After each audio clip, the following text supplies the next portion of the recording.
Kastil Besi Hitam Bab 511 Hadiah.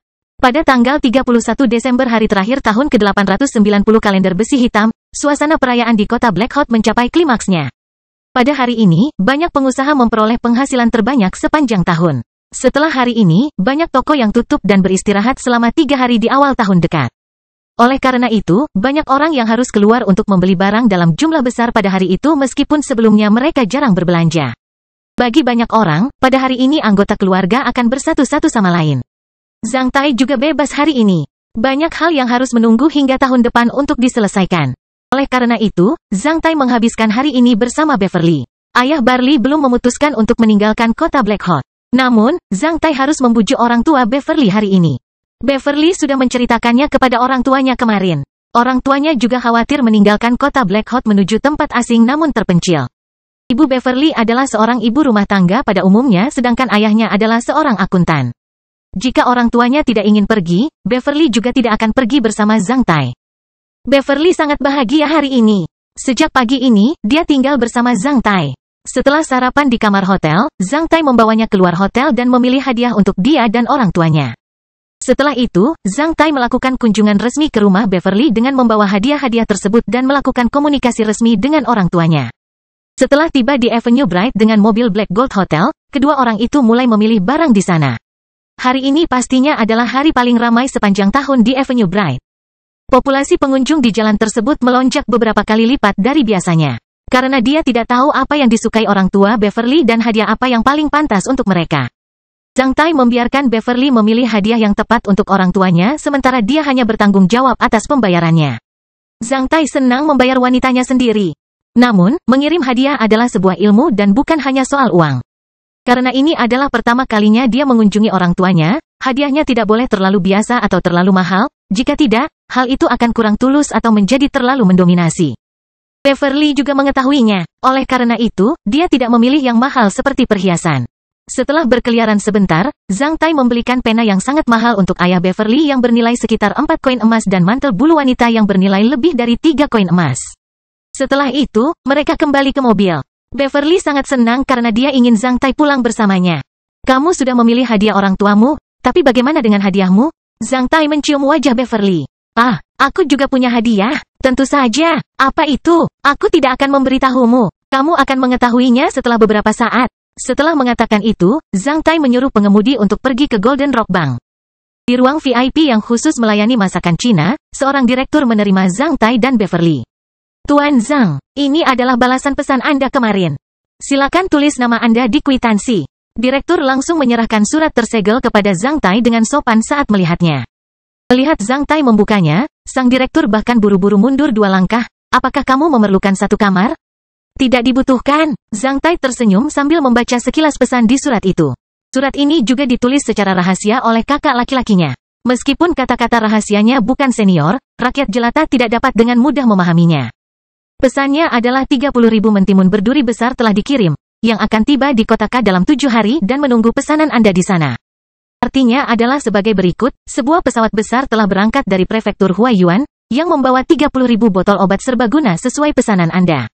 Pesawat ini akan tiba di kota Kalur dalam 7 hari dan menunggu pesanan Anda di sana. Setelah membaca surat ini, Zhang Tai menghela nafas. Tuan Zhang Tai, apakah Anda mempunyai persyaratan lain? Direktur Golden Rock Bank bertanya dengan sangat sopan. Saya ingin membuat rencana pembiayaan deposit anuitas seumur hidup untuk nona muda ini. Zhang Tai memberitahu sutradara sambil tersenyum setelah melirik Beverly di sisinya. Setelah mendengar kata-kata Zhang Tai, Beverly mengeluarkan suara "ark" sambil menatap Zhang Tai dengan tatapan takjub. Oke, baiklah, tolong tunggu sebentar, saya akan mengatur personel khusus untuk menanganinya untuk Anda. Sutradara pergi dengan sopan setelah melirik ke arah Beverly. Zhang Tai kemudian menepuk tangan Beverly, jangan kaget, itu hadiah tahun baruku untukmu. Ini akan menghabiskan banyak biaya. Beverly menjadi ragu-ragu, sebaiknya kau tidak melakukan itu. Mendapatkanmu kembali sudah merupakan anugerah bagiku. Aku sudah puas dengan makan malam diterangi cahaya lilin tadi malam. Tidak perlu melakukan itu untukku. Kudengar hanya orang kaya dan klan besar di kota Black Hawk bisa membuat rencana pembiayaan deposito anuitas, saya tidak membutuhkannya. Mengatakan ini, Beverly berdiri dari sofa dan ingin menarik Zhang Tai menjauh. Dengan sedikit menarik, Zhang Tai memaksanya untuk duduk kembali. Dia kemudian menarik tangan dengan batu rubi di depannya dan menciumnya. Setelah itu, dia memperhatikan Beverly dengan tatapan serius. Sudah kubilang padamu, selama aku bisa melakukannya, aku pasti akan berusaha sebaik mungkin untuk memberimu lebih banyak. Tapi, itu benar-benar tidak perlu. Tidak, itu perlu, Benny, ini adalah dunia yang kacau. Ini akan menjadi lebih buruk di masa depan. Tidak ada yang tahu apa yang akan terjadi besok. Jika aku mati atau tidak berada di sisimu, aku tidak akan bisa melindungimu dan melihat mengejarmu lagi. Aku harap kamu bisa hidup bahagia kemanapun kamu pergi. Aku harap kamu bisa hidup dengan cara yang bermartabat dan terjamin. Aku harap kamu tidak perlu khawatir tentang uang. Di mata banyak orang, ini mungkin sangat vulgar. Namun, ini memang hadiah terbaik yang ingin kuberikan padamu. Beverly memperhatikan Zhang Tai sementara mata indahnya langsung berkaca-kaca. Itu adalah pria favoritnya, yang jujur, antusias, terus terang dan tidak pernah munafik.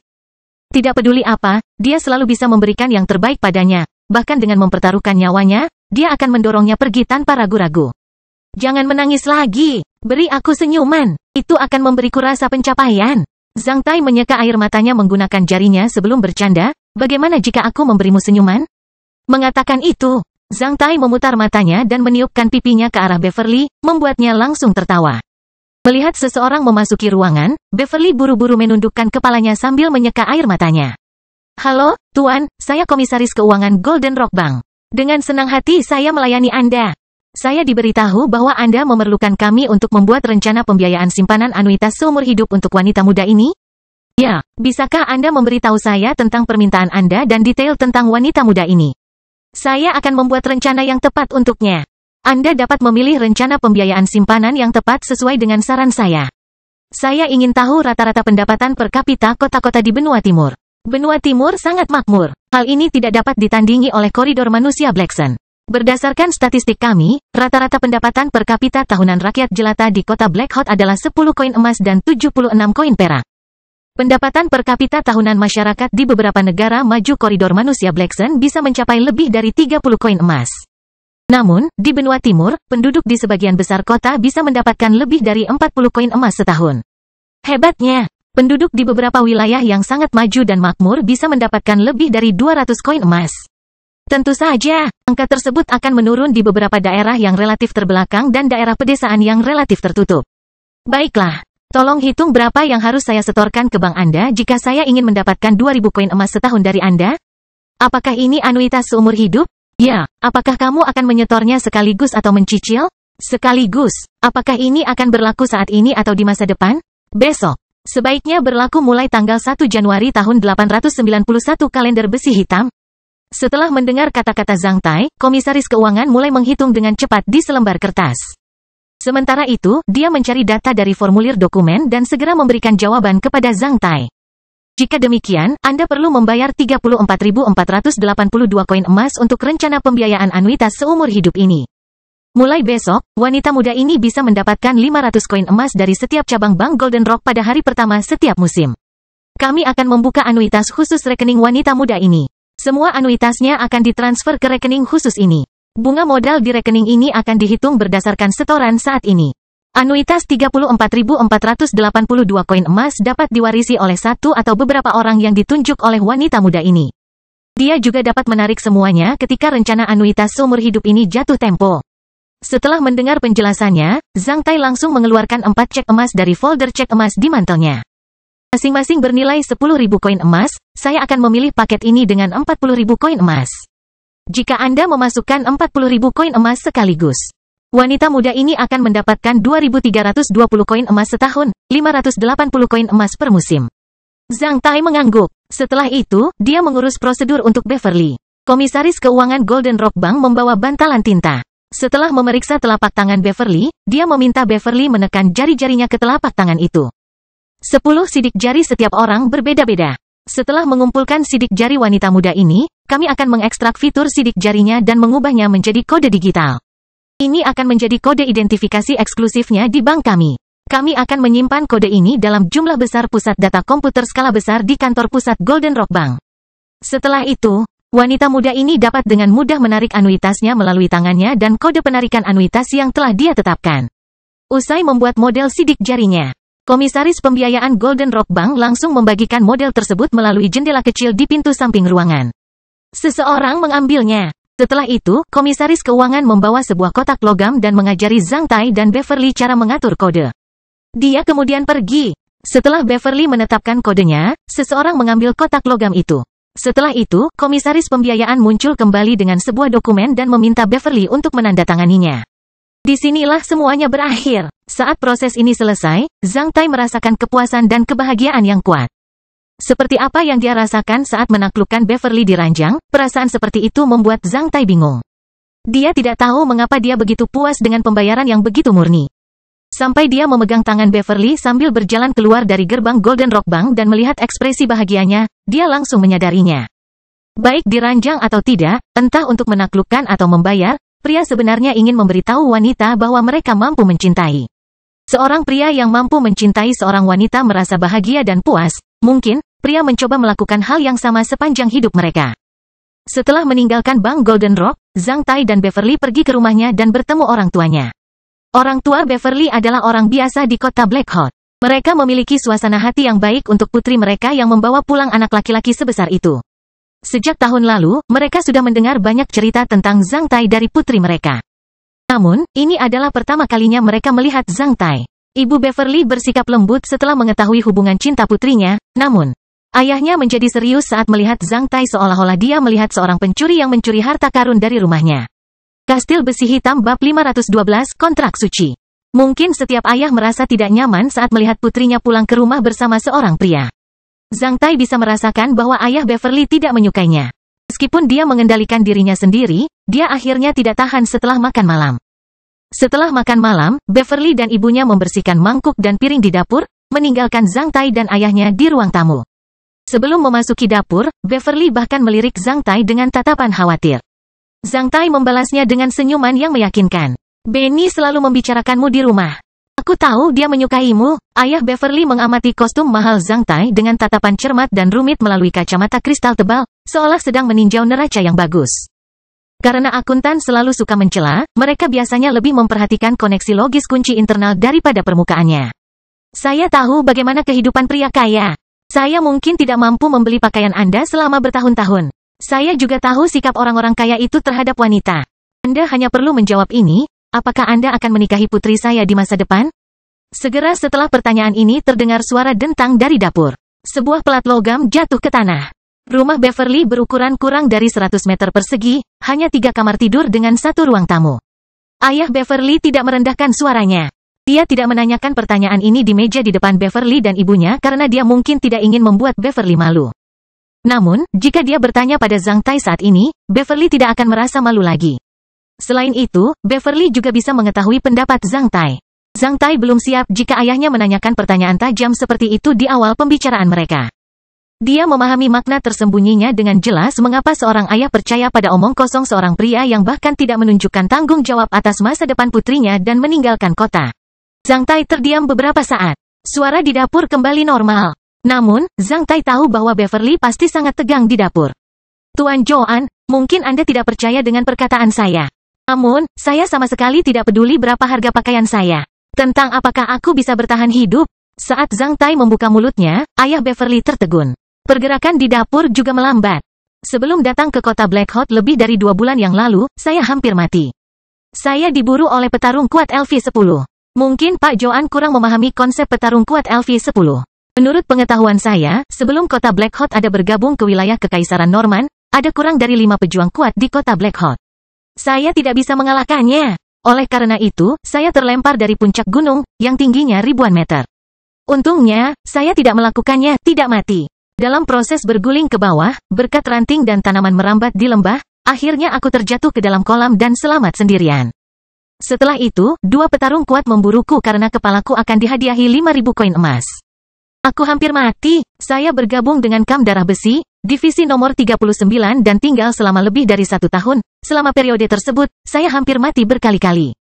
Saya tertembak oleh baut yang tertutup es biru dan hampir mati. Di Teater Kalur, divisi Kam Darah Besi nomor 39 dikepung dan kalah jumlah dengan korps bulu hitam dari dinasti Matahari. Meskipun kami akhirnya berhasil keluar dari pengepungan, saya hampir mati di sana juga. Saat itu, saya menderita 186 luka dan 47 patah tulang di sekujur tubuh saya. Akhirnya, saya terkena ki pertempuran langit seorang perwira militer LV-8 dari Korps Bulu Hitam. Akibatnya, isi perutku terluka parah. Saudara-saudaraku di Kam Darah Besi mengirimku ke rumah sakit lapangan. Ketika seorang dokter melihat betapa segarnya darah dan luka menyelimutiku, dia memberitahu saudara-saudaraku bahwa aku sudah mati. Saudara-saudaraku di Kam Darah Besi bahkan menusukkan pisau ke leher para dokter dan memaksa mereka untuk menyelamatkanku. Akhirnya, aku selamat. Aku pikir aku beruntung. Setelah itu, aku selamat. Aku pikir aku beruntung. Setelah itu, aku selamat. Aku mengetahui bahwa seorang petugas terhormat dari Kam Darah Besi mengorbankan dirinya demi menyelamatkanku. Ketika aku kembali ke negeri Jin Yun, aku hampir mati 2 kali juga. Suatu kali, aku dikhianati oleh seseorang dan diburu oleh banyak pembunuh di Gua Naga. Aku hampir terlempar ke dalam magma. Syukurlah, Tuanku menyelamatkanku. Di lain waktu adalah peristiwa di kota dingin surga. Anda mungkin pernah mendengar tentang peristiwa ini. Sebagai orang yang berpartisipasi dan mengalami peristiwa ini, saya tahu bagaimana rasanya ketika pasukan dikelilingi oleh jutaan boneka iblis. Anda tidak akan pernah tahu betapa berisikonya hal itu ketika seseorang dikelilingi oleh puluhan ribu boneka iblis yang tidak takut sakit atau mati seperti mesin. Boneka iblis itu meninggalkan 137 luka pada saya. Yang ini baru saja pulih dalam beberapa hari terakhir. Zhang Tai sangat tenang, seolah sedang membicarakan urusan orang lain. Aku tidak sedang pamer. Aku hanya menceritakan apa yang aku alami dan risiko yang aku hadapi dalam hidupku.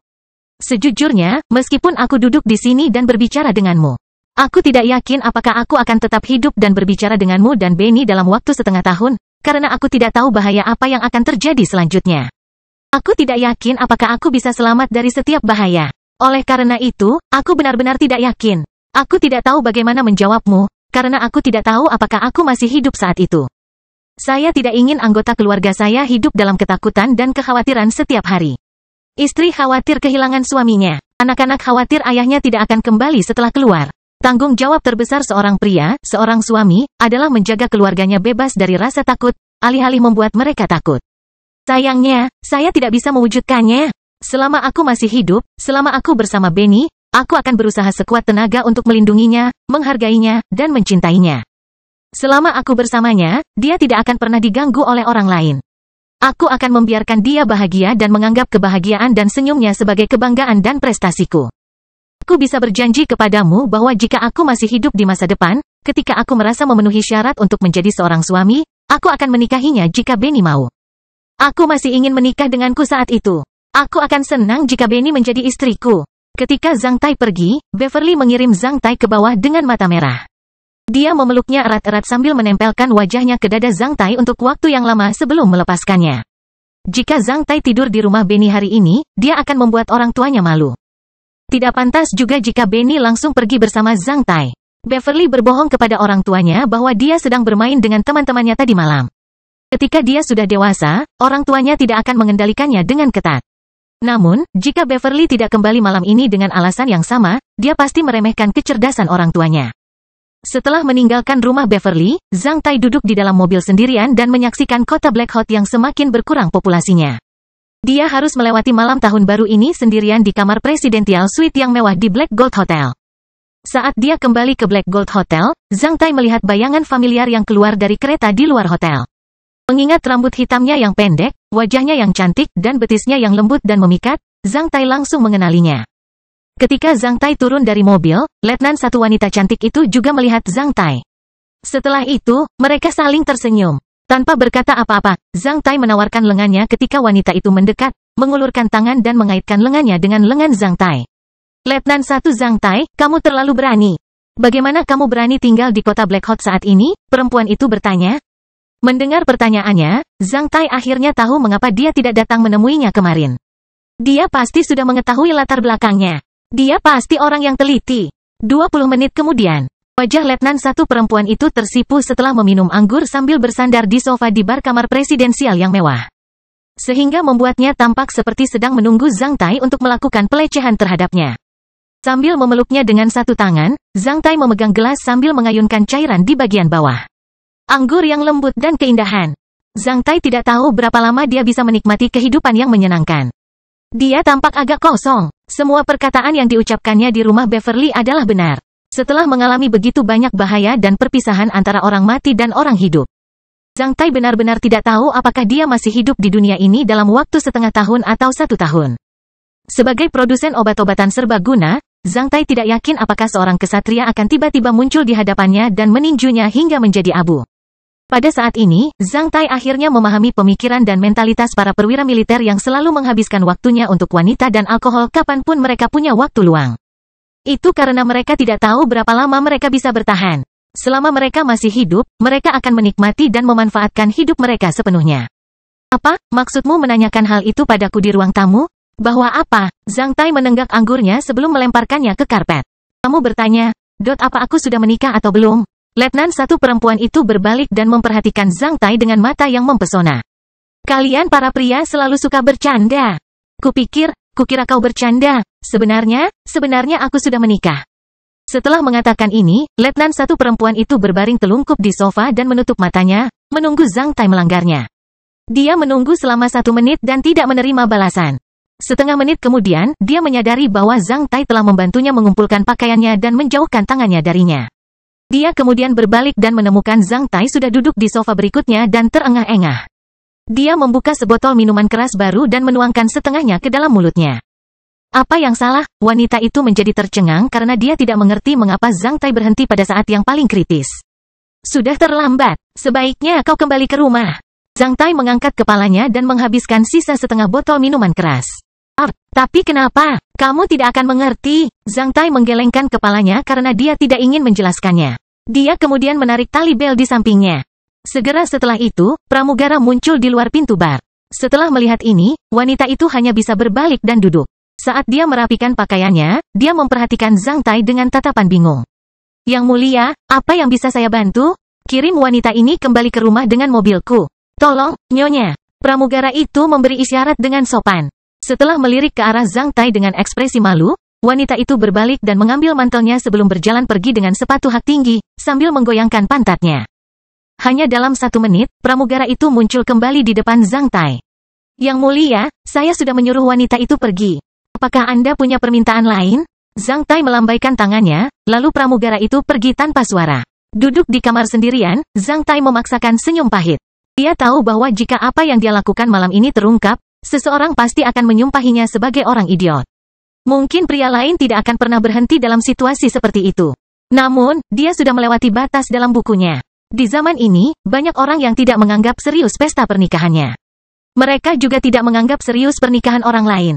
Namun, Zhang Tai menganggap pernikahan sebagai kontrak paling sakral yang pernah ada di antara manusia. Menurutnya, pernikahan adalah kontrak paling sakral dan tidak dapat diganggu-gugat antara dua pasangan. Pendapat Zhang Tai tentang pernikahan bermula dari orang tuanya. Orang tuanya membentuk keluarga melalui pernikahan. Meskipun ayah dan ibunya selalu hidup tenang di kota Black Hot, terkadang mereka malah bertengkar satu sama lain dan tidak berbicara satu sama lain selama beberapa hari. Semua ini tidak mempengaruhi pandangan Zhang Tai tentang pernikahan dari orang tuanya dan rasa hormatnya terhadap pernikahan suci antara pria dan wanita. Zhang Tai tidak bisa membayangkan bagaimana jadinya keluarganya jika salah satu orang tuanya mengkhianati pernikahan mereka selama puluhan tahun terakhir. Seperti pepatah Tiongkok kuno, jangan memaksakan pada orang lain apa yang tidak Anda inginkan. Demikian pula, apa yang dia tidak ingin keluarganya hadapi tidak boleh dibebankan pada keluarga lain. Di mata Zhang Tai, kontrak pernikahan antara pria dan wanita lebih sakral dan khusyuk dibandingkan hukum lainnya. Dia lebih memilih melanggar hukum dan peraturan Kekaisaran Norman daripada menghancurkan kesucian dan kehikmatan sebuah kontrak pernikahan. Oleh karena itu, betapapun dia menyukai wanita yang sudah menikah, dia tidak akan menyentuhnya. Karena Zhang Tai mengira para wanita ini dilindungi oleh kontrak pernikahan suci mereka. Bahkan jika kontrak ini menjadi hal yang sepele di mata orang-orang yang membuatnya, Zhang Tai masih menganggapnya tidak dapat diganggu-gugat. Selain itu, meskipun Zhang Tai belum pernah bertemu dengan suami perempuan tersebut, terlepas dari penampilan, pekerjaan, pengalaman, dan bakat laki-laki tersebut, Zhang Tai merasa laki-laki setidaknya harus menghormati satu sama lain, meskipun mereka tidak saling mengenal atau bermusuhan. Dengan rasa hormat ini, seseorang tidak akan mencuri barang milik orang lain. Apapun yang terjadi, laki-laki harus memiliki nilai-nilai yang sama. Zhang Tai tidak menganggap dirinya seorang bangsawan. Sejak awal, ia masih merasa bahwa dirinya adalah seorang laki-laki dan memiliki akhlaknya. Oleh karena itu, dia berhenti pada saat yang paling kritis. Ada begitu banyak wanita di dunia ini, tapi Zhang Tai bukanlah raja cinta. Dia tidak akan menyentuh wanita yang telah menikah itu. Jika suatu hal menyenangkan, maka hal itu tidak akan merugikan orang lain. Ini adalah rasa hormat yang diberikan kepada orang lain dan dirinya sendiri. Di mata banyak orang, standar moral ini lucu. Namun, Zhang Tai tidak peduli. Dia ingin memuaskan dirinya sendiri. Zhang Tai membenamkan dirinya di kolam mandi es selama 1 jam sebelum memulihkan ketenangannya. Zhang Tai mengkultivasi dirinya secara diam-diam selama malam tahun baru yang panjang dan sepi di kamar kosong di Presidential Suite mewah di Black Gold Hotel. Ketika Zhang Tai dan saudara-saudaranya dari Hit Plane Brotherhood bersatu kembali setelah malam tahun baru, segalanya mulai berjalan dengan cepat. Setelah bertemu Zhang Tai, ayah Barley adalah orang pertama yang memutuskan untuk meninggalkan kota Black Hot. Anggota keluarga Dou, Hista dan Leit juga setuju untuk meninggalkan kota setelah kunjungan Zhang Tai. Meskipun beberapa dari mereka masih agak ragu untuk pergi. Mereka akhirnya tergerak ketika Zhang Tai menyuruh mereka untuk menganggapnya sebagai liburan ke pantai jika mereka tidak menyukai gagasan meninggalkan kota Black Hot, dan mereka bisa kembali. Dalam 3 bulan jika mereka mau. Bahkan orang tua Beverly setuju untuk melihat-lihat negeri Jinyun. Jika mereka tidak terbiasa dengan tempat itu, mereka bisa kembali dalam 3 bulan. Semuanya berjalan dengan baik. Setelah detektif swasta terbaik di kota Black Hot memberitahu Zhang Tai tentang situasi terkini Nona Daina, Zhang Tai mulai membuat rencana yang jelas. Baru pada saat itulah Zhang Tai mengetahui bahwa Nona Daina dibesarkan dalam keluarga dengan orang tua tunggal. Setelah ayahnya meninggal, satu-satunya keluarga yang tersisa hanyalah kakak laki-lakinya yang lumpuh dan terbaring di tempat tidur selama bertahun-tahun. Karena kakak laki-lakinya, Nona Daina tidak menikah selama bertahun-tahun. Dia hanya menghasilkan uang untuk menyembuhkan penyakit kakak laki-lakinya. Dia harus mengeluarkan banyak biaya untuk menyembuhkan kakak laki-lakinya dan mempekerjakan 2 orang untuk merawatnya. Oleh karena itu, meski sedang berlibur, Nona Daina masih melakukan 2 pekerjaan paruh waktu. Dalam satu pekerjaan dia dipekerjakan sebagai guru privat oleh seorang wanita kaya. Pekerjaan lainnya adalah sebagai instruktur di sekolah menengah wanita nomor 4 di kota Black Hot pada hari libur.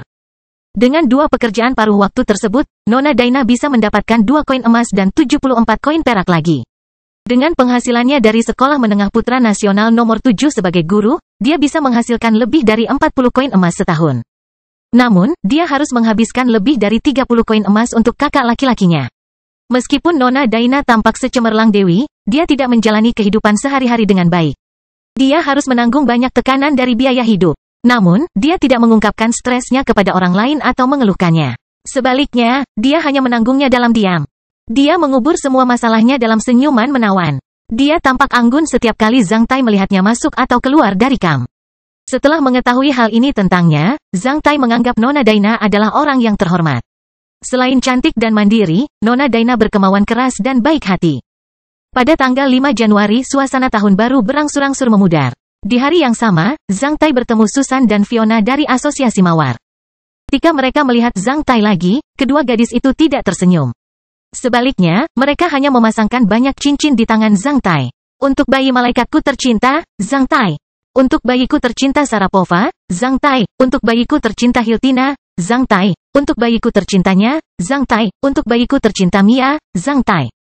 Membaca kata-kata di bagian dalam cincin itu, Zhang Tai merasa sesuatu yang buruk telah terjadi. Apa yang salah? Mereka sudah mati. Susan dan Fiona langsung menangis. Sebelum mati, Angel menyuruh kami menyerahkan barang-barang ini kepadamu. Dia bilang kamu memahaminya. Mati. Zhang Tai tertegun sesaat sebelum dia menangis. Bagaimana mereka mati? Ceritakan apa yang terjadi. Zhang Tai mengucapkannya dengan suara yang menakutkan saat air mata mengalir di wajahnya. Segera setelah kau meninggalkan kota Black Hot, kediaman Tuan Apian merekrut beberapa asisten. Setelah mendengar tentang perlakuan baik di sini, mereka datang karena kondisi mereka sudah terpenuhi. Fiona menangis dan apa yang terjadi perlahan-lahan menjadi jelas bagi Zhang Tai. Kastil Besi Hitam Bab 513, Mawar yang Layu. Ada sebuah kuburan di atas bukit yang berjarak lebih dari 30 km ke arah utara di luar kota Black Hot. Setelah mendengar bahwa Angel dan gadis-gadis lain dari Asosiasi Mawar dimakamkan di sini, Zhang Tai berjalan keluar dari gerbang utara kota Black Hot pada fajar tanggal 7 Januari menghadap angin dingin yang menyengat.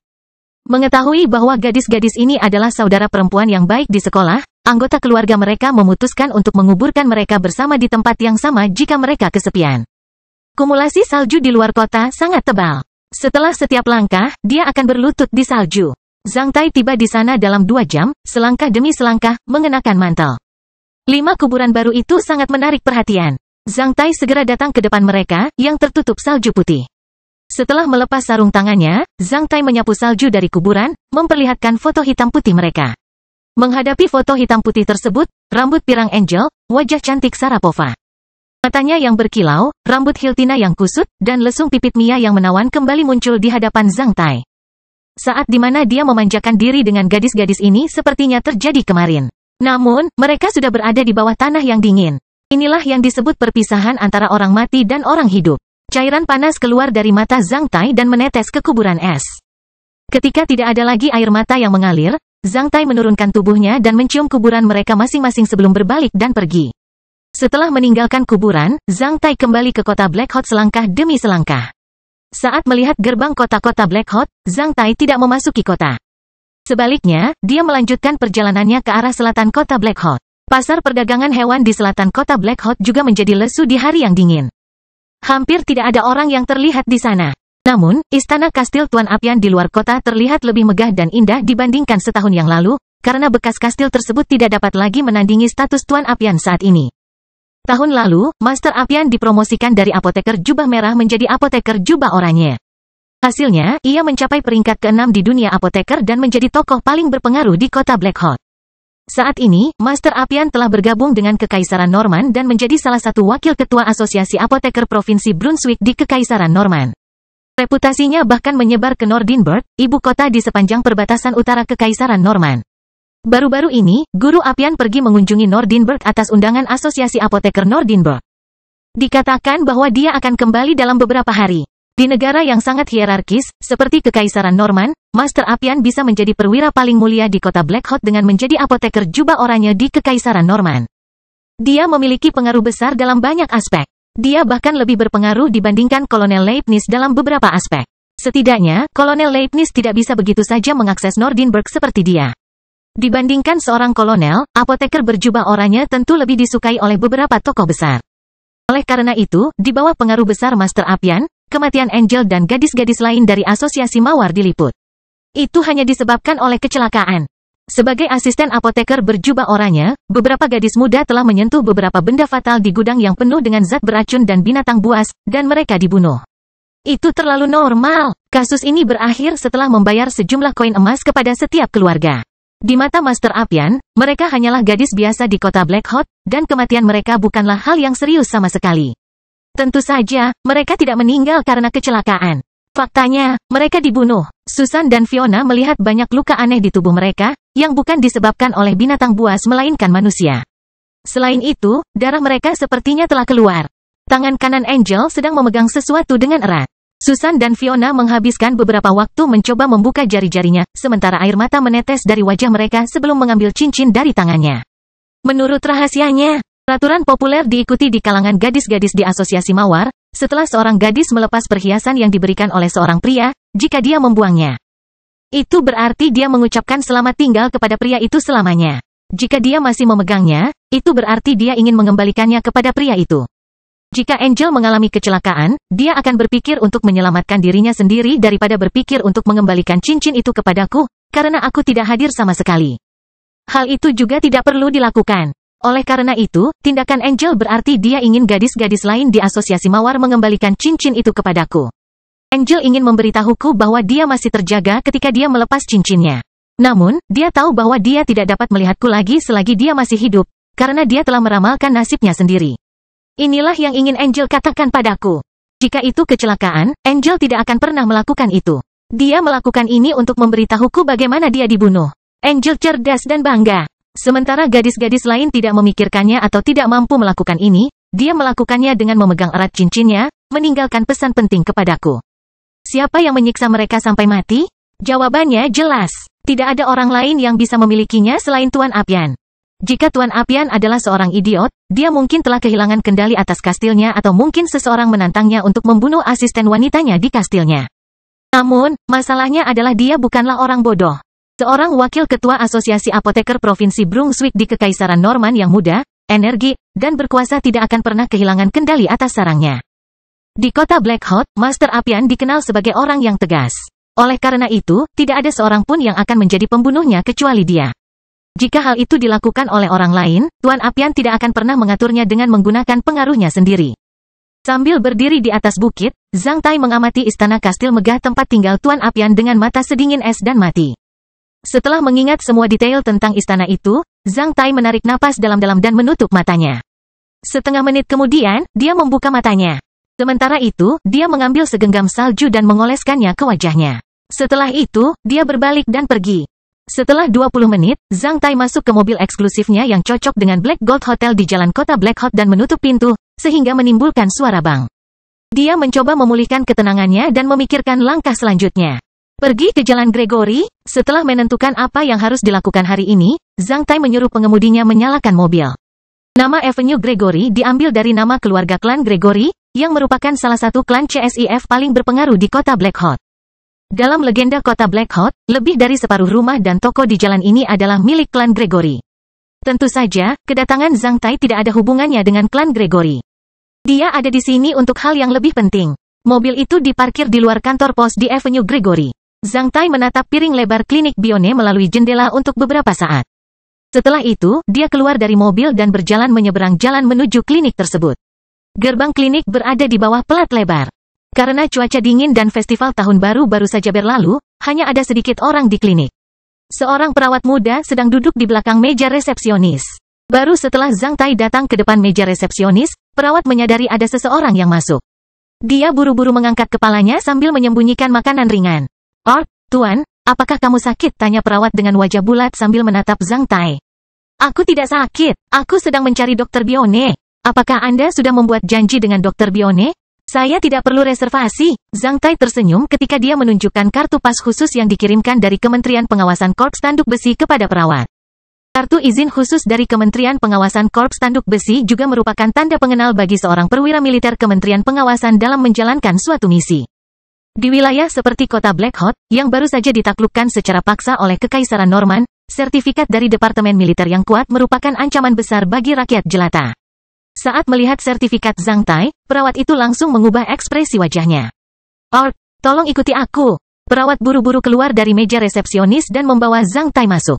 Klinik ini hanya mencakup luas lebih dari 200 meter persegi. Setelah melewati meja resepsionis, ruang penyimpanan obat dan ruang diagnosis, perawat membawanya ke depan ruangan lain sebelum mengetuk pintu. "Silakan masuk," sebuah suara terdengar dari dalam. Kastil Besi Hitam bab 514, Persaudaraan yang Memberkati Tuhan. "Siapa ini, Sally? Tuan ini ingin bertemu denganmu. Apakah dia sudah membuat janji?" Setelah mendengar bahwa Dr. Bione merasa tidak puas, perawat berwajah bulat itu ingin menjelaskan. Namun, Zhang Tai berbalik dan mengatakan padanya, "Tidak apa-apa. Kamu bisa pergi sekarang." Setelah melirik ke arah Zhang Tai, perawat berwajah bulat itu menundukkan kepalanya dan pergi sambil menutup pintu. "Pak, akhir-akhir ini saya sangat sibuk. Jika Anda ingin perawatan medis atau diagnosis di rumah, Anda harus membuat reservasi terlebih dahulu." Dr. Bione berkata kepada Zhang Tai dengan suara menghina. Zhang Tai berjalan ke arahnya dan memberikan sertifikatnya kepadanya selama 10 detik di bawah tatapan tidak puasnya. Ketika dia menyimpan sertifikatnya, Dr. Bione langsung mengubah wajahnya. Dia langsung menunjukkan senyuman ramah, yang menyembunyikan ketakutannya. Sosok kecil manapun, yang sedang dipandangi oleh seseorang dari posisi yang kuat dan penuh kekerasan, akan merasa takut. Bagaikan duduk di atas jungkat-jungkit saat pantat Zhang Tai menyentuh sofa, Dr. Bione bangkit dari kursinya. Ia datang ke hadapan Zhang Tai dengan hati-hati dan menurunkan tubuhnya. "Tuan, apakah Anda punya kebutuhan?" "Ya, saya bersedia," Zhang Tai menjawab dengan tenang. "Ah, kumohon. Silakan duduk." Zhang Tai menunjuk ke sofa di seberangnya seolah dia adalah pemilik kantor ini. "Baik, terima kasih. Dr. Bione duduk di sofa seberang dengan kaki tertutup rapat. Dari gerakannya, Zhang Tai tahu bahwa dia sama penakutnya dengan kelinci. Bahkan sebelum Zhang Tai berbicara, dia sudah sangat ketakutan. "Apakah kamu punya pasien bernama Laona?" Ya, dia lumpuh. Saya harus mengunjunginya 2 kali seminggu. Aku tahu, kamu akan pergi ke sana pada hari Selasa dan Jumat, masing-masing 18 koin perak. Kamu sudah merawatnya selama lebih dari 6 tahun. Rencananya, kamu harus tiba di sana tepat waktu sore ini." Zhang Tai memberitahunya apa yang dia ketahui. Mendengar kata-kata Zhang Tai, Dr. Bione mulai mengeluarkan keringat di dahinya. Dia takut mendapat masalah. Kalau tidak, bagaimana dia bisa diikuti begitu lama? Aku hanya membantunya merehabilitasi. Aku tidak melakukan apapun padanya. Aku tidak tahu tentang apa yang dilakukan orang itu dan anggota keluarganya." Saat mengatakan ini, Dr. Bione berdiri dari sofa sekali lagi. "Aku tahu, jangan khawatir, duduklah. Zhang Tai melambaikan tangannya ke arah Dr. Bione. "Apakah Laona menderita sindrom disfungsi saraf pusat khusus?" Ya, ini penyakit yang sangat rumit. Sebagian besar obat-obatan tidak efektif. Pasien merasa lemas dan tidak bisa berjalan. Selain itu, kekebalan tubuhnya rendah dan racun tidak bisa dikeluarkan dari tubuhnya. Setiap kali saya membawakannya obat, tidak ada efeknya sama sekali. Saya terutama membantunya melakukan terapi fisik. Saya sedang menjalankan misi khusus yang membutuhkan koordinasi Anda. Tolong, aku pasti akan berkoordinasi denganmu. Zhang Tai kemudian diam-diam mengeluarkan 6 botol obat serbaguna dari sakunya dan menaruhnya di atas meja. Ini adalah obat yang sangat istimewa. Mulai hari ini, Anda harus menyuruhnya meminum 2 botol obat ini setiap kali Anda mengunjunginya. Saat melihat botol obat di atas meja, Dr. Bione menjadi pucat. Status khusus Zhang Tai dan obat-obatan di hadapannya mengingatkannya pada beberapa rencana untuk membunuh orang. Namun, dia tidak cukup berani untuk menolak Zhang Tai.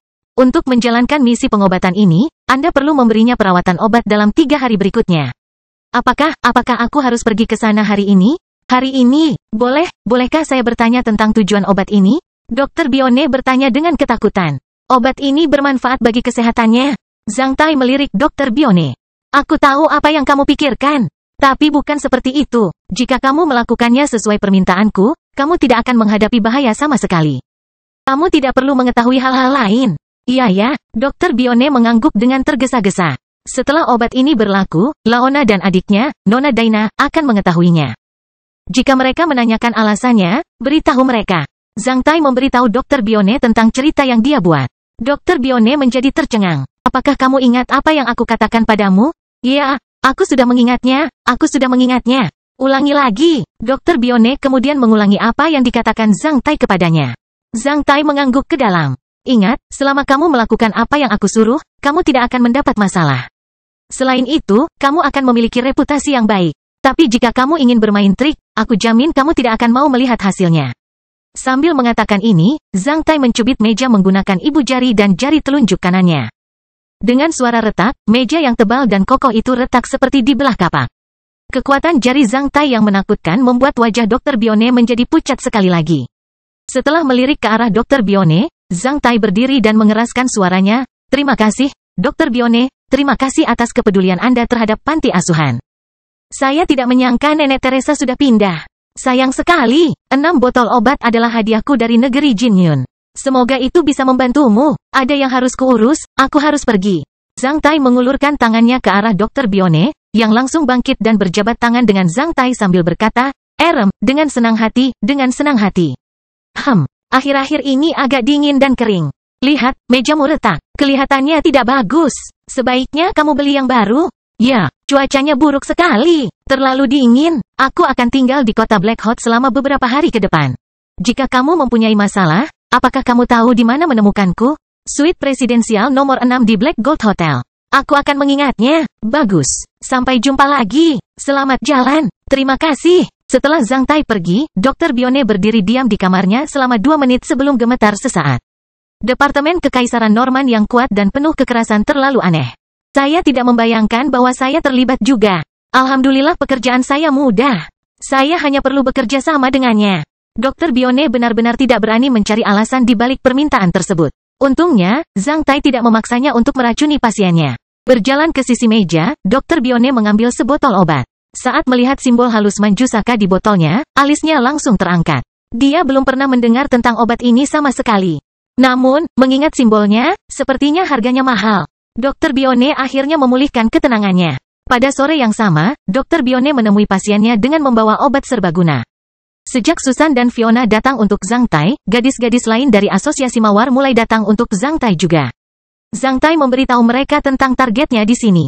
Hanya dalam waktu 1 tahun, banyak gadis yang dekat dengan Zhang Tai telah menemukan pasangan hidup mereka sendiri, kecuali mereka yang dibunuh oleh apian. Mereka yang meninggalkan kota Black Hot karena berbagai alasan, atau mereka yang tidak berani datang. Zhang Tai. Akhirnya, total 47 gadis memutuskan ingin meninggalkan kota Black Hot setelah bertemu Zhang Tai. Saat menyaksikan gadis-gadis cantik ini, Zhang Tai terbebas dari semua suasana hati negatifnya, seperti kesedihan atas kematian Angel dan gadis-gadis lainnya. Dia sungguh tidak ingin melihat bunga mawar indah itu layu. Hanya dalam waktu 1 tahun, Zhang Tai telah melihat betapa keadaan dunia tidaklah konstan. Setelah 1 tahun, hanya 47 dari total 84 gadis dari asosiasi mawar yang bisa berkumpul bersamanya di kota Black Hot. Bagaimana dengan nasib gadis-gadis cantik ini di tahun depan atau di masa depan? Pada malam hari tanggal 8 Januari, Zhang Tai mengundang 7 orang dari Hit Plane Brotherhood dan 21 orang dari God Blessing Association, termasuk Potter, Wood, Francis dan teman Zhang Tai, Blues, untuk bergabung dalam resepsi malam di Black Gold Hotel tempat Hit Plane Persaudaraan dan Asosiasi Pemberkatan Tuhan secara resmi bergabung menjadi Persaudaraan Pemberkatan Tuhan.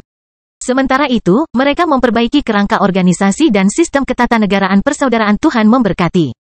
Organisasi baru ini berorientasi pada gotong royong, saling mendukung, solidaritas, persahabatan dan pembangunan bersama. Prinsip utama Persaudaraan Tuhan Memberkati adalah saling menguntungkan antara kekuasaan dan kewajiban, kontribusi dan prestasi. Selama sesuai dengan konstitusi organisasi, anggota God Blessing Brotherhood dapat memilih untuk bergabung atau keluar dengan bebas. Satu-satunya target dari berdirinya persaudaraan yang memberkati Tuhan adalah untuk bertahan hidup dari para anggotanya, sehingga semua orang di dalam persaudaraan tersebut dapat bertahan dari perang suci yang akan datang. Zhang Tai mengeluarkan 200.000 koin emas untuk dana pengembangan pertama God Blessing Brotherhood setelah mereka meninggalkan kota Black Hot. Melalui nominasi dengan suara bulat, Zhang Tai menjadi pemimpin God Blessing Brotherhood. Bagi Zhang Tai, 200.000 koin emas hanya bernilai beberapa tong buah-buahan yang difermentasi. Jika uang sebanyak ini bisa membuat orang-orang ini percaya padaku saat ini, membawa masa depan cerah bagi saudara-saudaraku dan memungkinkan mereka serta anggota keluarga mereka menjalani masa depan yang lebih baik, maka tong-tong berisi buah-buahan yang difermentasi itu tidak berarti apa-apa bagiku sama sekali. Pada malam tanggal 9 Januari, Zhang Tai mengundang 47 gadis dari Rose Association dan Beverly untuk datang ke Black Gold Hotel, Kastil Besi Hitam bab 515, yang terbaik. 47 gadis dari Asosiasi Mawar datang ke kamar presidensial Zhang Tai untuk menghadiri pesta dengan rok indah dan pakaian malam.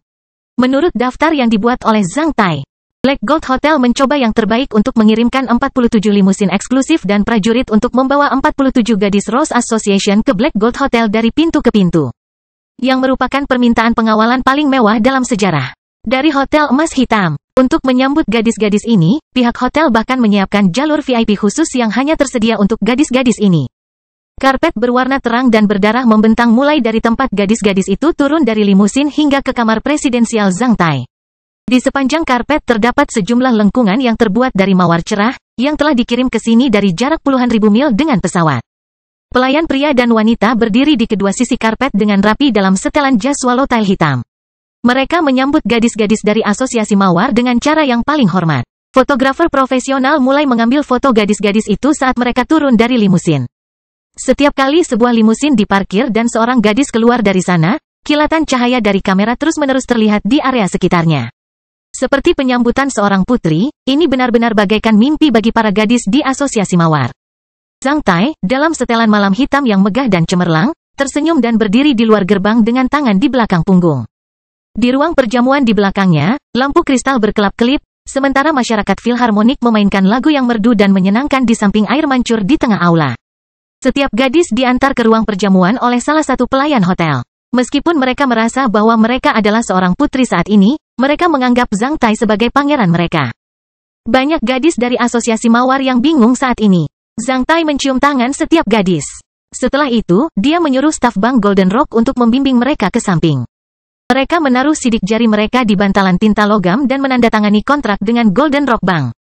Setelah itu, setiap gadis dapat menerima 580 koin emas setahun dari Golden Rock Bank sebagai penerima manfaat dari rencana pembiayaan anuitas seumur hidup.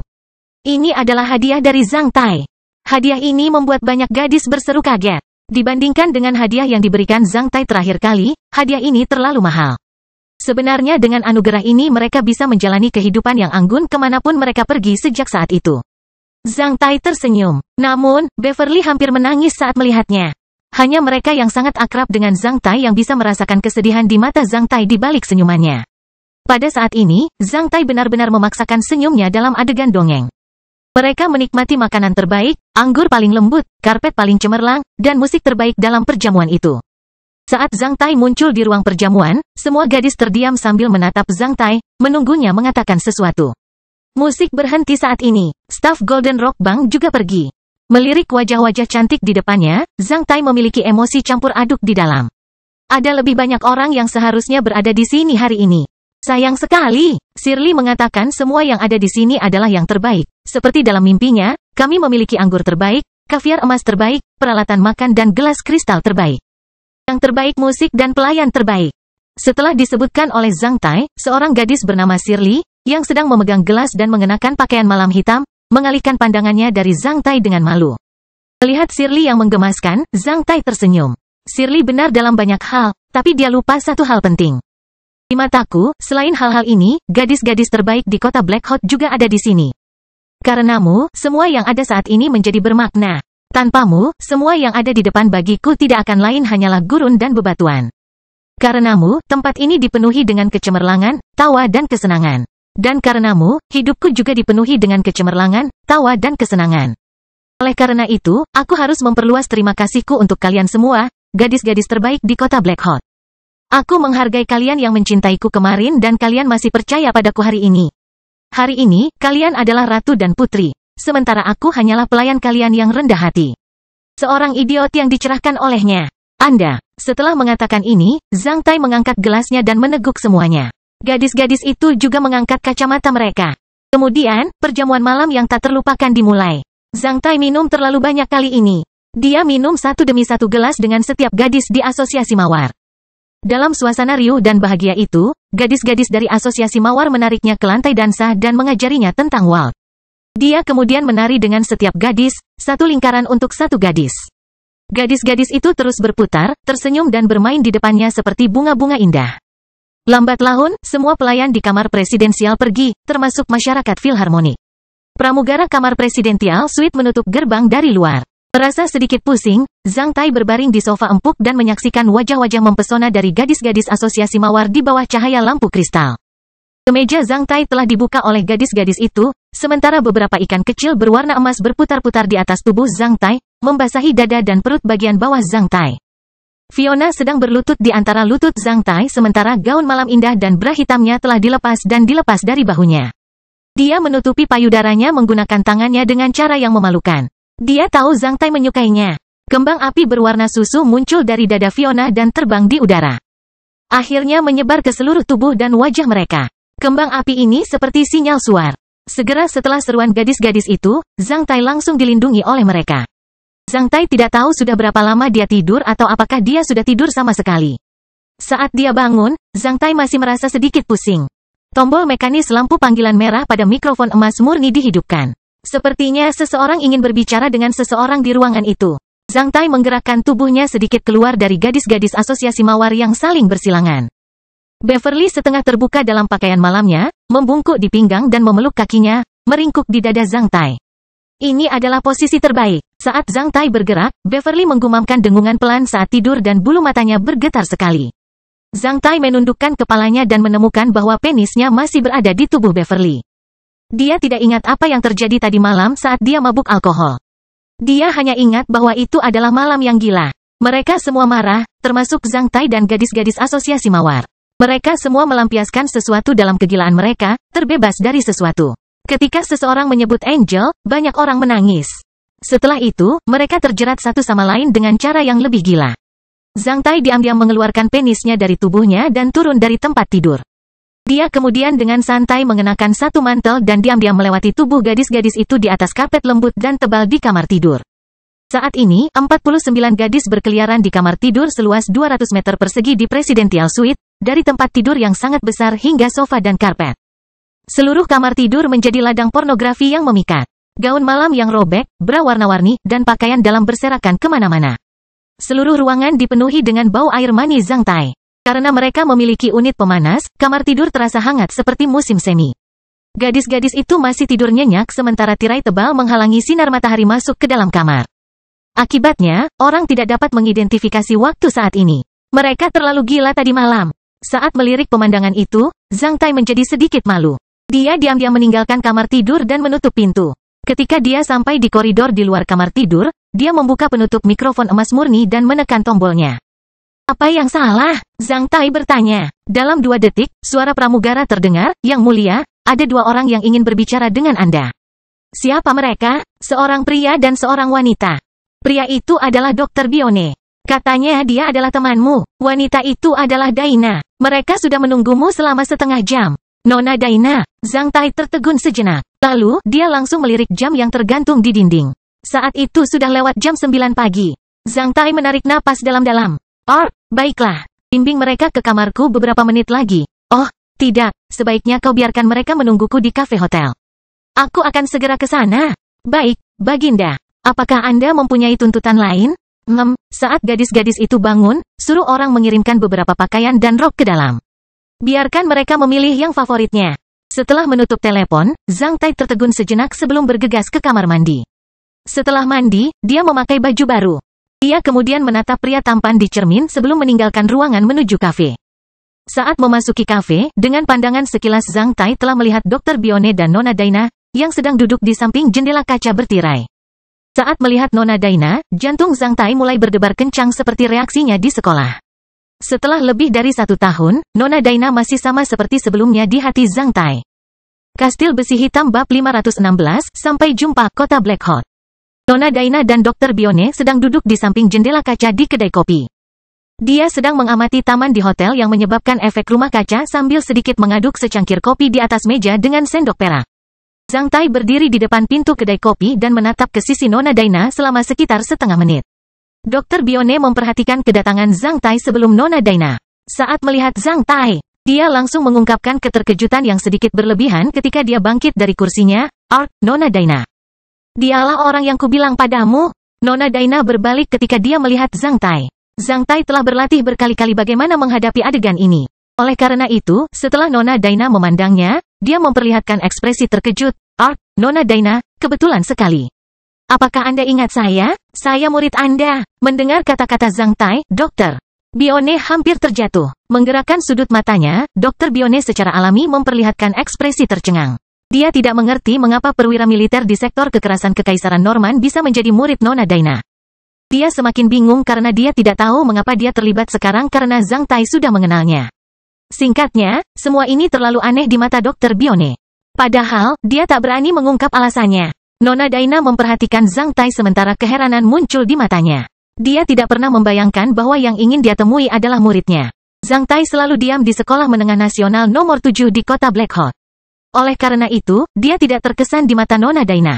Namun, setelah penampilan luar biasa Zhang Tai dalam pelatihan bertahan hidup sebelum lulus dan partisipasinya dalam perkemahan darah besi sebagai orang paling terkenal dalam sesinya, Nona Daina mulai memperhatikannya. Zhang Tai duduk di samping meja kopi. Dokter menjelaskan semuanya sesuai keinginan Zhang Tai kepada Zhang Tai dan Nona Daina. Setelah duduk selama 2 menit, Dr. Bione merasa seperti duduk di keranjang api. Nona Daina, saya sudah menjelaskan semuanya dengan jelas. Dia memberi saya botol obat. Saya tidak menyangka obat itu bisa memberikan efek sebesar itu pada Leona. Sekarang setelah kalian saling kenal, kalian bisa berbicara dengan bebas. Saya punya sesuatu untuk ditangani di klinikku. Aku harus pergi sekarang. Dr. Bione, saya sangat menghargai Anda. Melihat Dr. Bione hendak pergi, Nona Daina berdiri dan mengantar Bione pergi dengan sopan. Zhang Tai juga berdiri. Berdasarkan desain Zhang Tai, dia dan Bione sudah lama akrab satu sama lain karena mereka berdua biasa mengunjungi panti asuhan Nenek Teresa. Kali ini, Zhang Tai menghadiahkannya 6 botol obat yang sangat istimewa ketika mereka bertemu di kota Black Hot. Dengan senang hati. Aku juga sangat senang melihat kondisi Leona menjadi lebih baik. Dr. Bione berkata dengan benar. Setelah mengatakan itu, Dr. Bione diam-diam melirik Zhang Tai. Setelah melihat Zhang Tai menyenangkan, dia pergi. Mata biru Nona Daina bagaikan gunung biru di mata Zhang Tai. Rambut coklat Nona Daina bagaikan angin hangat yang bertiup melintasi pegunungan. Menghadapi Nona Daina dan diawasi olehnya, Zhang Tai merasa seperti berada dalam mimpi. Itu sangat hangat dan menyenangkan. Ini adalah gambaran Nona Daina di mata Zhang Tai. Dokter Bione bilang kalian akrab satu sama lain di panti asuhan. Aku diberitahu bahwa kalian biasanya mengirim hadiah ke panti asuhan di kota Black Hot. Aku tidak menyangka kalian bisa menjadi orang seperti itu. Nona Daina berkata dengan suara hangat. Keluargaku biasanya membuat seduhan nasi. Kalau ada kelebihan kuah nasi, ibuku biasanya menyuruhku mengirimkannya kepada anak-anak itu. Ditambah sedikit garam atau gula, kuah nasi akan bergizi. Anak-anak itu suka meminumnya. Seperti Dokter Bione selalu pergi ke panti asuhan untuk merawat anak-anak itu. Oleh karena itu, lambat laun kami mengenal satu sama lain. Kali ini, ketika saya bertemu dengannya di jalan, saya memberinya beberapa botol obat. Saya tidak menyangka bahwa botol-botol itu berguna bagi Nona Daina. Dalam balutan sweater tipis ketat berwarna putih, sosok Nona Daina menjadi sangat menarik perhatian hari ini. Setelah melihatnya sekilas, Zhang Tai merasa haus karena kegembiraan. Keharuman Nona Daina juga memabukkan. Bolehkah saya tahu nama obatnya? Nona Daina menatap Zhang Tai dengan tatapan penuh harap. Saya pernah melihat obat itu. Namun, saya belum pernah mendengarnya sebelumnya. Namun obat ini bekerja dengan sangat baik pada adik laki-laki saya. Hanya setelah menggunakan 6 botol obat itu, obatnya kondisinya telah membaik. Ini belum pernah terjadi sebelumnya. Zhang Tai tidak merasa aneh karena seorang guru biologi pada umumnya belum pernah mendengar tentang nama obat serbaguna. Karena obat serbaguna belum dipopulerkan di kalangan masyarakat rata-rata di Kekaisaran Norman. Selain itu, kota Black Hot selalu tertutup informasi. Itu obat serbaguna yang diproduksi oleh Istana Huaiyuan. Obat serbaguna, Nona Daina berkedip sambil berseru dengan tampilan yang menakjubkan. Apakah ada seseorang yang membuat enzim super di negeri Jinyun? Zhang Tai mengangguk ke arah Nona Daina karena dia tidak merasa aneh jika seorang guru biologi mengetahui sesuatu tentang enzim super. Meskipun dia bukan seorang alkemis. Nona Daina kemudian menjadi ragu-ragu, apakah Anda memiliki lebih banyak obat seperti itu? Saya ingin membeli beberapa dari Anda, jika memungkinkan. Ya Tuhan, maafkan aku. Ini pertama kalinya aku menipu seorang wanita, terutama Nona Daina. Zhang Tai berdoa dalam hati sebelum menggelengkan kepalanya dengan tegas, Nona Daina. Saya tidak membawa terlalu banyak obat kali ini. Setelah mengirimkannya kepada orang lain, saya tidak memilikinya lagi. Tidak lagi, Nona Daina tampak sedikit kecewa. Sekarang sudah diproduksi di Istana Huaiyuan, tahukah Anda di mana membelinya? Mata Nona Daina berbinar penuh harapan setelah sedetik. Sejujurnya, Nona Daina, obat serbaguna sangat populer sekarang. Obat ini telah menjadi barang strategis kelas A di Kekaisaran Norman. Oleh karena itu, obat ini sangat diinginkan oleh negara dan kekuatan lain. Saya khawatir obat ini sulit diperoleh melalui saluran normal. Mendengar kata barang strategis kelas A, harapan Nona Daina padam seperti lilin menyala di tiup angin dingin. Menyadari kesedihan di mata Nona Daina, Zhang Tai hampir mengeluarkan setumpuk obat serbaguna dari Castle of Black Iron dan menaruhnya di depan Nona Daina. Namun, mengingat kemungkinan hasil yang mungkin terjadi, Zhang Tai berhenti. Obat ini sulit diperoleh melalui saluran lain. Namun, karena obat ini diproduksi di Istana Huaiyuan, saya masih bisa mendapatkannya di Prefektur Huaiyuan. Mendengar kata-kata Zhang Tai, mata Nona Daina kembali berkobar karena harapan. Namun, meskipun aku bisa mendapatkannya dari Prefektur Huaiyuan, kota Black Hot terlalu jauh dari Prefektur Huaiyuan. Aku tidak bisa mengirimkan barang itu kepadamu dengan mudah. Dikatakan bahwa sistem pos dan ekspres manusia dapat mengirimkan pesan ke penerima ke setiap sudut planet ini sebelum bencana terjadi. Namun, di usia ini, hal ini hampir tidak terpuaskan. Pesan rata-rata dapat disampaikan di satu wilayah atau negara. Namun demikian, sistem logistik yang tersebar di banyak negara belum terbentuk. Kalaupun didirikan akan menimbulkan biaya operasional yang besar jika pesawat digunakan sebagai alat lalu lintas. Tidak ada seorang pun yang mampu melakukan hal ini. Pada zaman ini, kelompok-kelompok usaha menjadi makmur dan berkembang antara lain karena kelompok-kelompok usaha tersebut menopang perdagangan logistik antar negara dan wilayah. Kalau begitu, lalu tidak ada jalan lain? Gumam Nona Daina. Setelah kehilangan harapan lagi, Nona Daina tidak tahu apakah Leona mampu menahan serangan seperti itu. Ini bahkan lebih kejam daripada tidak memberinya harapan. Mengingat mata Leona yang berkilau, Nona Daina merasa ingin menangis sambil menutup mulutnya. Sementara itu, setetes air mata jatuh ke dalam cangkir kopi di atas meja. Nona Daina, apakah Anda mempunyai kerabat lain di kota Black Hot selain adik laki-laki Anda?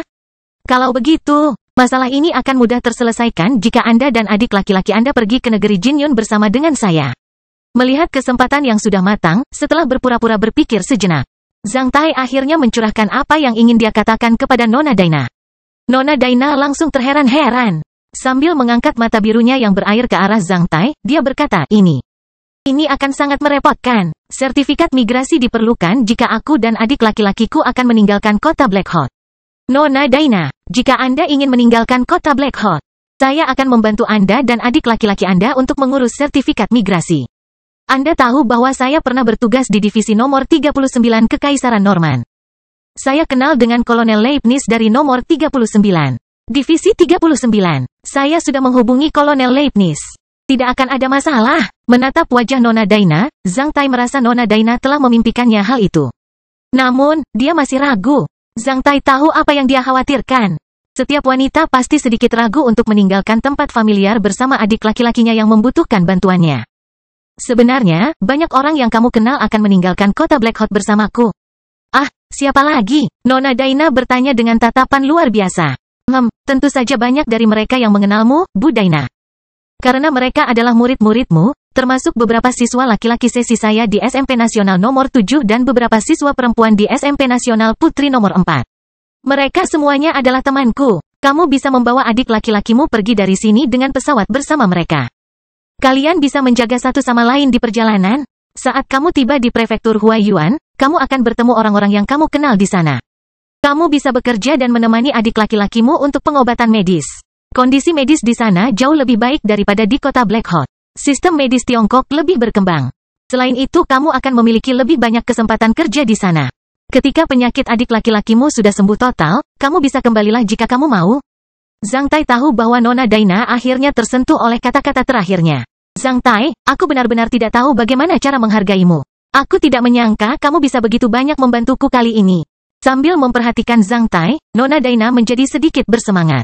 Hehe, kamu tidak perlu berterima kasih padaku, Bu Daina. Suatu kehormatan besar bagiku bisa membantumu.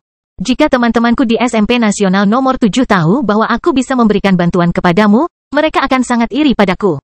Zhang Tai berkata dengan santai. Mendengar kata-kata Zhang Tai, wajah Nona Daina sedikit memerah saat dia merasakan kehangatan di dalam. Setelah mengantar Nona Daina meninggalkan hotel dengan mobil, Zhang Tai memulihkan ketenangannya. Dia akhirnya menghela nafas panjang. Selama Nona Daina ingin pergi, yang tersisa bisa ditangani dengan mudah. Siapa lagi yang harus aku bawa? Zhang Tai mencoba yang terbaik untuk mengingat orang-orang yang dia kenal di kota Black Hawk. Akhirnya, dua pria lugas muncul di benak Zhang Tai, Kapten Kerlin dan Anwo. Zhang Tai tahu bahwa selama para siklop itu tahu bahwa Nona Daina akan meninggalkan kota Black Hawk bersamanya, dia pasti akan mengikuti mereka. Terlepas dari perasaan Cyclops terhadap Nona Daina, dia adalah penyelamatku. Dia tidak hanya memberiku buku rahasia tinju darah besi, tapi juga menyelamatkanku dari gua pemakan emas. Karena itu, aku harus membawanya pergi bersamaku. Dalam perang suci yang akan datang, petarung LV8 hanyalah sampah, yang bisa terbunuh kapan saja. Saya tidak akan mengganggu hubungan antara siklop itu dan Nona Daina. Karena itu terlalu buruk. Saya juga tidak akan membantu mereka mengembangkan hubungan mereka. Karena itu melanggar niat awal saya. Terlalu konyol melakukan hal itu. Mengenai Anwo, mengingat kantong daging manusia yang lugas dan sederhana itu, Zhang Tai tersenyum. Ibu berkata aku harus menghargai mereka yang telah membantuku meskipun sedikit. Ini adalah kebajikan Tiongkok. Aku akan menghargainya kali ini. Jika Anwo dan anggota keluarganya ingin meninggalkan kota Black Hawk, aku akan membawa mereka pergi. Bagi Anwo, jika dia bisa menghasilkan lebih banyak uang daripada menjadi sekantong daging manusia di klub pertarungan duri besi dan menyelamatkan anggota keluarganya, dia akan bahagia.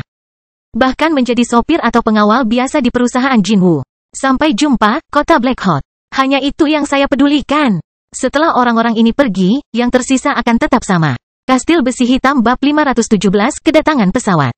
Ketika pesawat besar itu muncul di langit, Zhang Tai dan kolonel menyipitkan mata saat mereka mengangkat kepala untuk melihatnya. Badan pesawat berbentuk segitiga sepanjang 100 meter menunjukkan tipenya sekaligus pesawat harpa tingkat kemarahan yang diproduksi di Istana Huaiyuan. Saat melihat pesawat tersebut, kru darat mengirimkan sinyal pendaratan. Setelah beberapa menit, di tengah angin dingin yang bertiup kencang, pesawat itu perlahan mendarat di lapangan yang ditentukan sambil menurunkan beberapa jangkar darat. Awak darat langsung berlari ke arahnya dan mengikat jangkar darat tersebut ke tumpukan jangkar tanah, memperbaiki pesawat tersebut dengan mantap. Benda besar itu sangat menakutkan di langit, namun, saat ia mendarat dan muncul di depan, rasanya jauh lebih menakutkan. Menurut pengetahuan Zhang Tai, kapal udara tingkat kemarahan adalah kapal udara terbesar dan terkuat yang pernah diproduksi oleh manusia di antara semua negara di koridor manusia Black Sun. Tingkat kemarahan, gumam Kolonel Lepnis. Menyaksikan pesawat besar yang berkilau abu-abu keperakan, mata Lepnis berbinar. Sebagai seorang prajurit, saat melihat pesawat seperti itu, rasanya seperti seorang pejuang melihat pedang berharga atau seekor binatang buas melihat sebuah pesta besar. Tentu saja dia sangat tertarik dengan hal itu. Zhang Tai tidak menyangka kalau kakak laki-lakinya bisa mengirimkan pesawat sebesar itu ke sini. Tanda perusahaan Jinwoo di pesawat itu menunjukkan siapa pemiliknya. Hal ini juga mengingatkan Zhang Tai bahwa perusahaan Jinwoo telah memperoleh momentum perkembangan dalam waktu singkat dengan menjual obat-obatan serbaguna. Oleh karena itu, kakak laki-lakinya mampu membeli pesawat sebesar itu. Saat pesawat itu mendarat, pintu palka dibuka ketika seorang pria parubaya berseragam pengemudi dan teman pertama dari pesawat itu keluar. Zhang Tai dan Kolonel Lepnis kemudian menaikinya. Setelah saling menyapa selama setengah menit, pengemudi itu bergumam kepada pasangan pertama. Teman pertama kemudian memasuki pesawat itu. Beberapa saat kemudian, anggota kru mengeluarkan barang-barang tersebut dengan trailer hidrolik manual dari pesawat. Barang-barang itu disegel di dalam kotak logam mengkilap. Setiap kotak berhak dibawa oleh seseorang seperti halnya tas jinjing. Kotak-kotak itu khusus untuk membawa botol-botol obat yang mahal. Saat melihat kotak-kotak di trailer hidrolik itu, mata Kolonel Lepnis berbinar seperti mata serigala. Puluhan kotak diletakkan di depan Kolonel Lepnis dan Zhang Tai dalam dua tumpukan dengan rapi. Kolonel Lepnis melirik ke arah Zhang Tai, yang juga mengangguk. Maka, Kolonel Lepnis berjalan ke sebuah kotak dan membukanya. Saat dia membukanya, dia melihat deretan botol obat dimasukkan ke dalam alur pelindung yang lembut seperti tentara yang siap untuk diperiksa. Kolonel Lepnis langsung mengeluarkan satu botol dan meminumnya. Setelah memejamkan mata beberapa saat, dia membuka matanya dengan tampilan yang memuaskan. Melihat kotak-kotak itu, Kolonel Lepnis begitu gembira hingga dia merasakan darahnya mengalir deras ke kepalanya. Tuhan memberkati, hanya 70 obat serbaguna yang dialokasikan oleh tentara tanduk besi, tapi tentara tanduk besi sekarang memiliki hampir 2000 botol obat serbaguna. Melihat begitu banyak botol, Kolonel Lepnis hampir pingsan. Saat ini, Kolonel Lepnis bahkan mengkhawatirkan kotak-kotak kosong itu. Setelah menarik napas dalam-dalam, Kolonel Lepnis bertanya kepada Zhang Tai dengan suara yang sedikit bergetar, "Letnan 1 Zhang Tai, apakah obat-obatan serbaguna ini?" "Iya." Setiap kotak berisi 200 vial obat serbaguna. Kali ini, 291 orang ingin meninggalkan Black Hot Chit bersama saya. 25 vial obat serbaguna untuk setiap orang, total 7.275 vial. Kami punya 42 kotak di sini, totalnya ada 8.400 vial. Tolong transfer 1000 dari kelebihan 1125 vial obat serbaguna kepada saudara-saudara di Kam Darah Besi sebagai hadiahku. Adapun 125 vial sisanya, tolong serahkan ke Salvei dari Kam Pramuka. Meskipun aku kehilangan beberapa rakyat jelata, aku menyimpan obat-obatan serbaguna dalam jumlah besar untuk divisi nomor 39. Ini sangat ekonomis. Jika informasi ini terungkap, banyak orang di tentara akan mengagumiku. Kolonel Lepnis sangat puas dengan perdagangan ini. Setelah mendengar bahwa Zhang Tai ingin mengirimkan 1000 botol obat serbaguna ke Kam Darah Besi divisi nomor 39, bahkan 125 botol ke teman-temannya di Kam Pramuka divisi nomor 39. Kolonel Lepnis sangat tersentuh. Setiap botol obat serbaguna ini mungkin bisa menyelamatkan satu prajurit di medan perang. Ini memang mengartikan arti kawan seperjuangan. Percayalah padaku, aku akan menyerahkan 1125 botol ini ke Perkemahan Darah Besi dan teman-temanmu di Perkemahan Pramuka.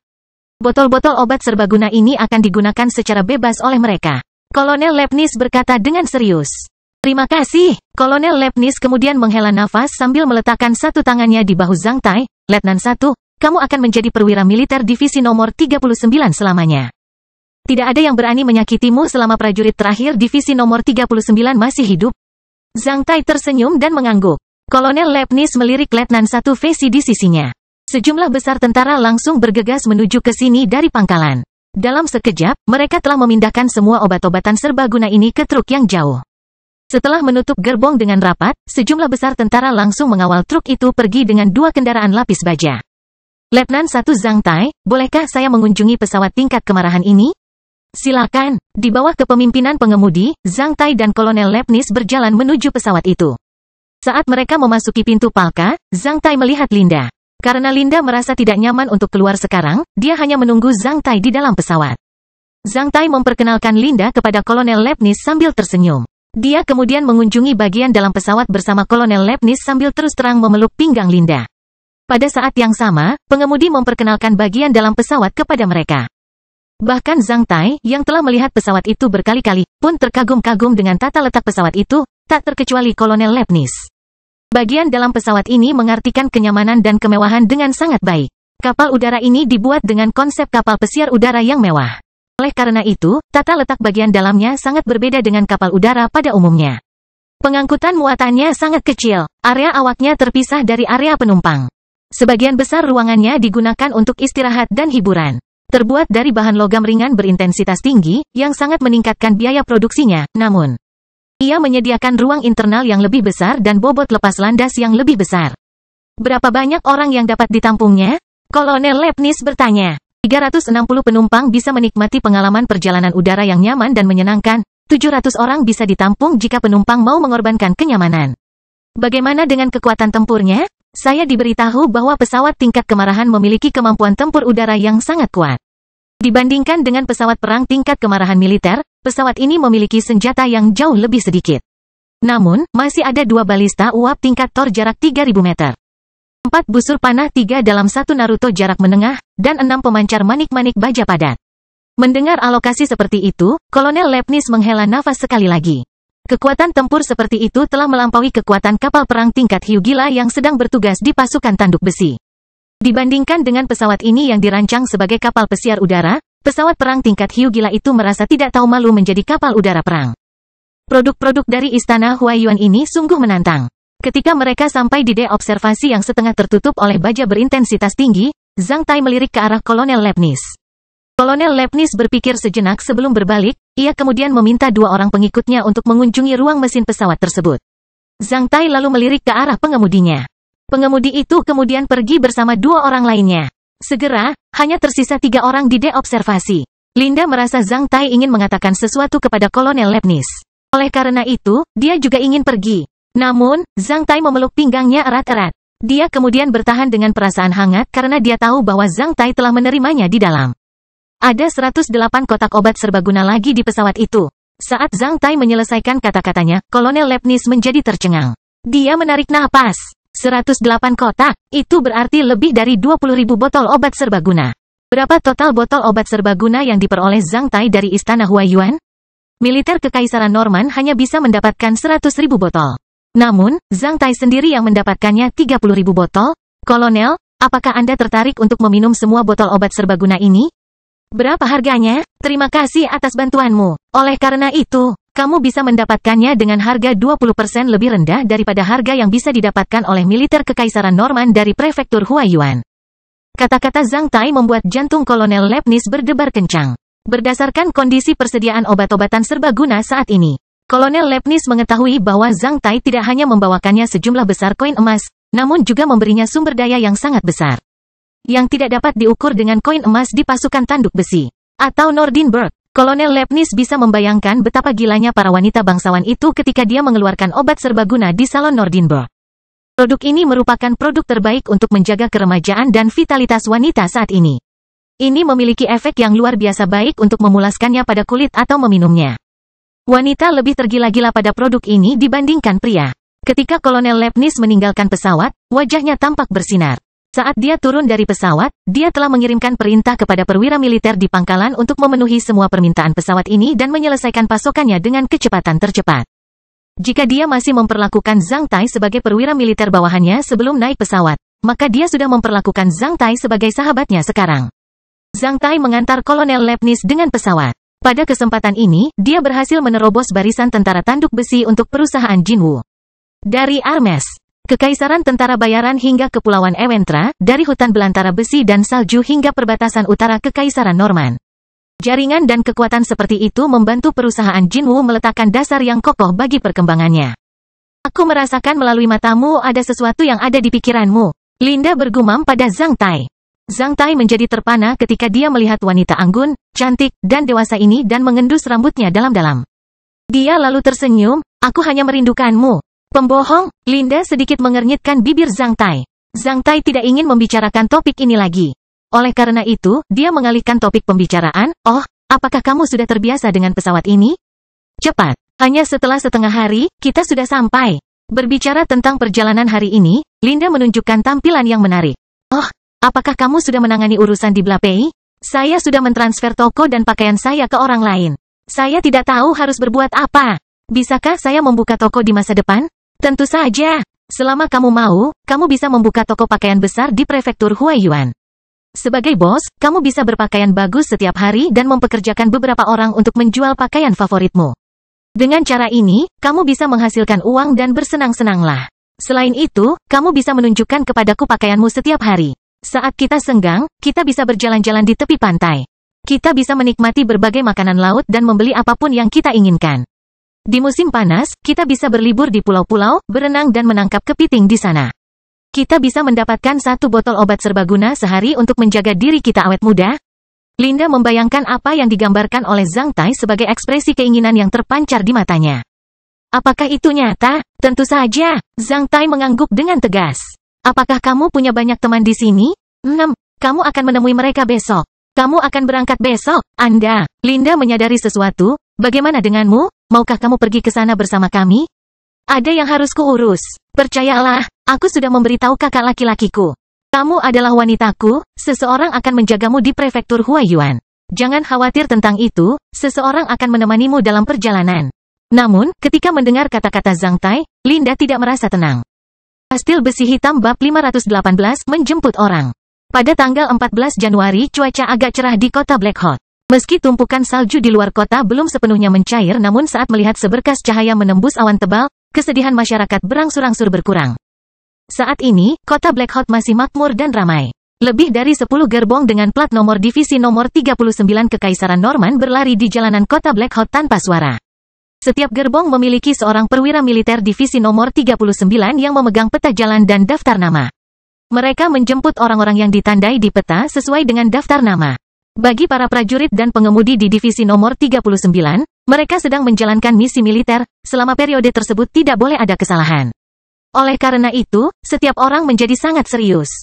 Ketika sebuah mobil diparkir di luar Hotel Norbin, seorang perwira militer di dalam mobil turun dari bus. Seorang gadis dari asosiasi Rose dan orang tuanya sedang menunggu di sana. Setelah memeriksa nama mereka, mereka semua naik ke kereta. Pada saat yang sama, gerbong lain parkir di luar Mangrove Shopping Mall di kota Black Hot. Saat melihat pelatih, beberapa orang berjalan ke sini. Apakah Anda keluarga Tuan Franka? Perwira militer itu bertanya dengan sopan. Aku Franka. Sebagai seorang tukang kebun biasa di kota Black Hot, Tuan Franka berjalan satu langkah ke depan dengan tatapan agak tegang. Bisakah Anda menunjukkan sertifikat migrasi Anda? Bagus. Franka tersenyum sambil mengeluarkan sertifikat migrasi keluarganya kepada perwira militer itu. Baiklah, silakan naik kereta. Perwira militer mengundang mereka masuk dengan sopan. Anggota keluarga Franka kemudian naik ke kendaraan tersebut. Saat melihat wajah-wajah akrab dari saudara-saudara dari God Blessing Association, Franka menanggapinya dengan senyuman. Setelah menemukan beberapa orang di dalam kendaraan itu sama tuannya dengan mereka, ayah dan ibu Franka mulai mengobrol dengan mereka dan tak lama kemudian mereka menjadi santai. Blues sedang menggendong adik perempuannya. Mengangkat koper dengan tangan kirinya, dia menunggu di luar kantor pos kota Black Hot bersama anggota keluarganya. Hanya 10 menit kemudian, seorang pelatih sudah parkir di depan mereka. Setelah beberapa detik berkomunikasi satu sama lain, keluarga Blues naik ke kendaraan. Adegan yang sama terjadi di banyak tempat di kota Black Hot. Di Red Maple Avenue di utara kota Black Hot, saat melihat Beverly dalam mantel merah yang indah berdiri di pinggir jalan bersama orang tuanya, Zhang Tai memerintahkan sopirnya untuk parkir di sana. Saat melihat Beverly melalui jendela, Hista dan anggota Brotherhood lainnya mulai meringis ambigu ke arah Zhang Tai. Kalau bukan orang tuanya yang duduk di dalam kendaraan, pasti mereka sedang mencemooh dan berteriak-teriak. Saat kendaraan itu diparkir, Zhang Tai melompat turun dan mengambil barang bawaan Beverly, biarkan aku yang melakukannya. Beverly membalasnya dengan senyum manis. Dia membiarkan ibunya naik kendaraan terlebih dahulu, lalu dirinya sendiri. Melihat kereta yang begitu luas, ayah Beverly bertanya kepada Zhang Tai dalam hati di belakang kereta, begitu banyak orang yang ingin pergi dari sini bersamamu? Meskipun Zhang Tai telah memberitahunya bahwa dia akan membawa beberapa temannya kembali bersamanya. Ayah Beverly tidak membayangkan bahwa itu adalah pelatih penuh orang, bukan hanya 7-8 orang.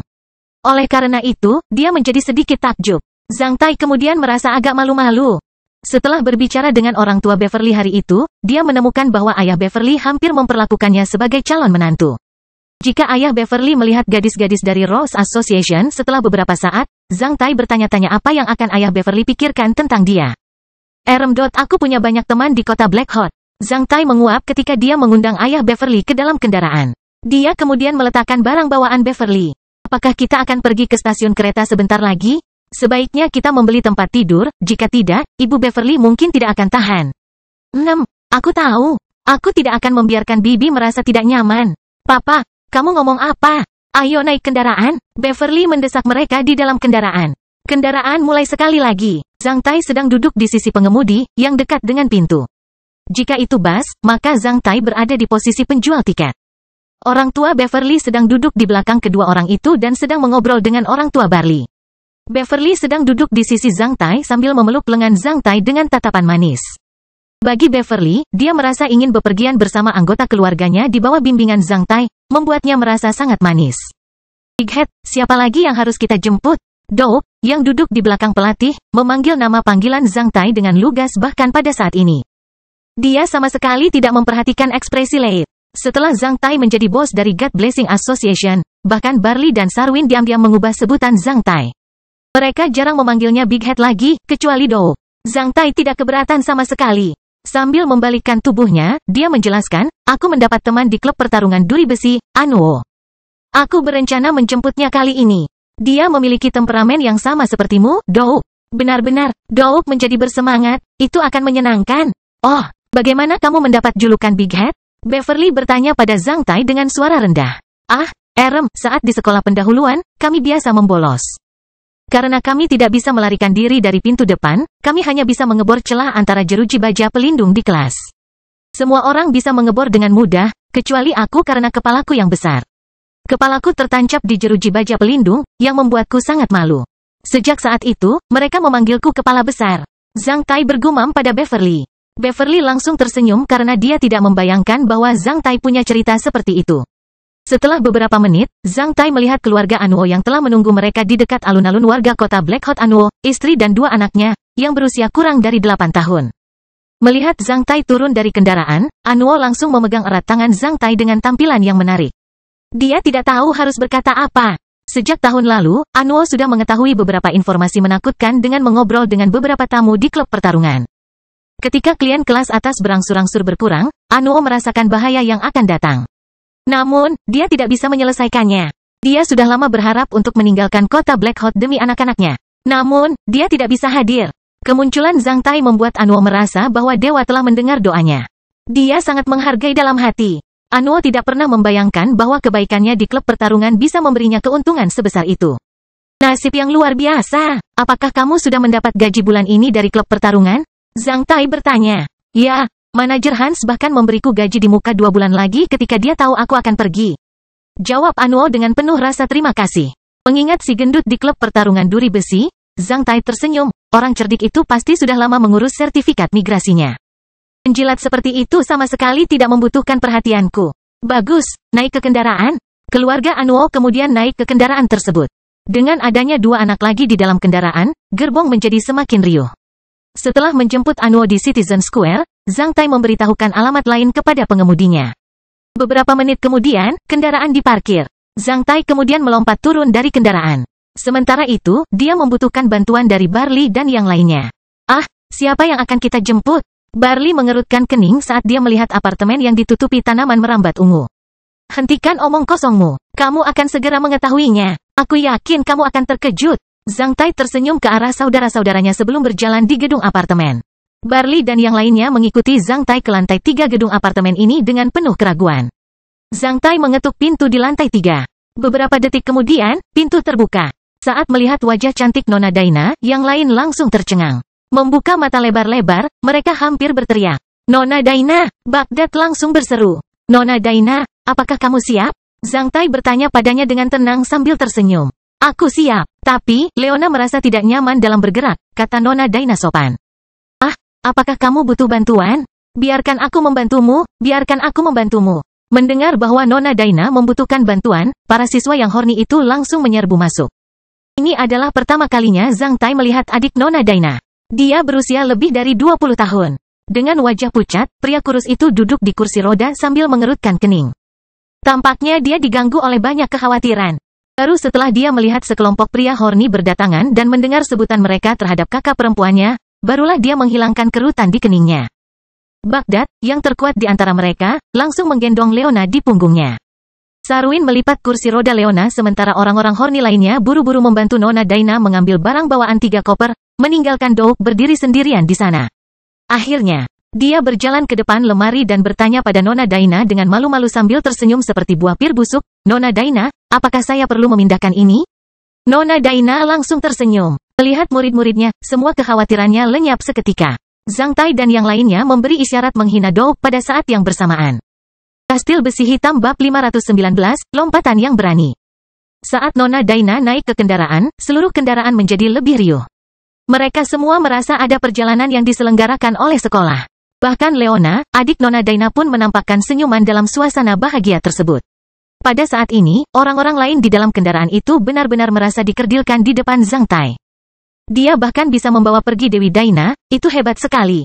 Lebih besar dari Raja Banteng Agung dalam novel fantasi terkenal Tiongkok, Journey to the West. Baru setelah melihat sekilas sosok Nona Daina yang menarik, Beverly sudah memahami segalanya. Dia kemudian memutar matanya ke arah Zhang Tai.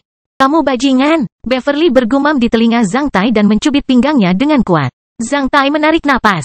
Dia hanya bisa bertahan karena dia bahkan tidak memiliki kesempatan untuk memperbaiki kesalahan di depan umum.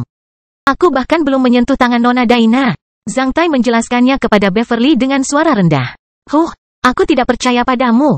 Zhang Tai terdiam. Mungkin dia berlebihan dalam beberapa aspek di mata Beverly. Oleh karena itu, dia tidak mempercayainya meskipun dia mengatakan yang sebenarnya.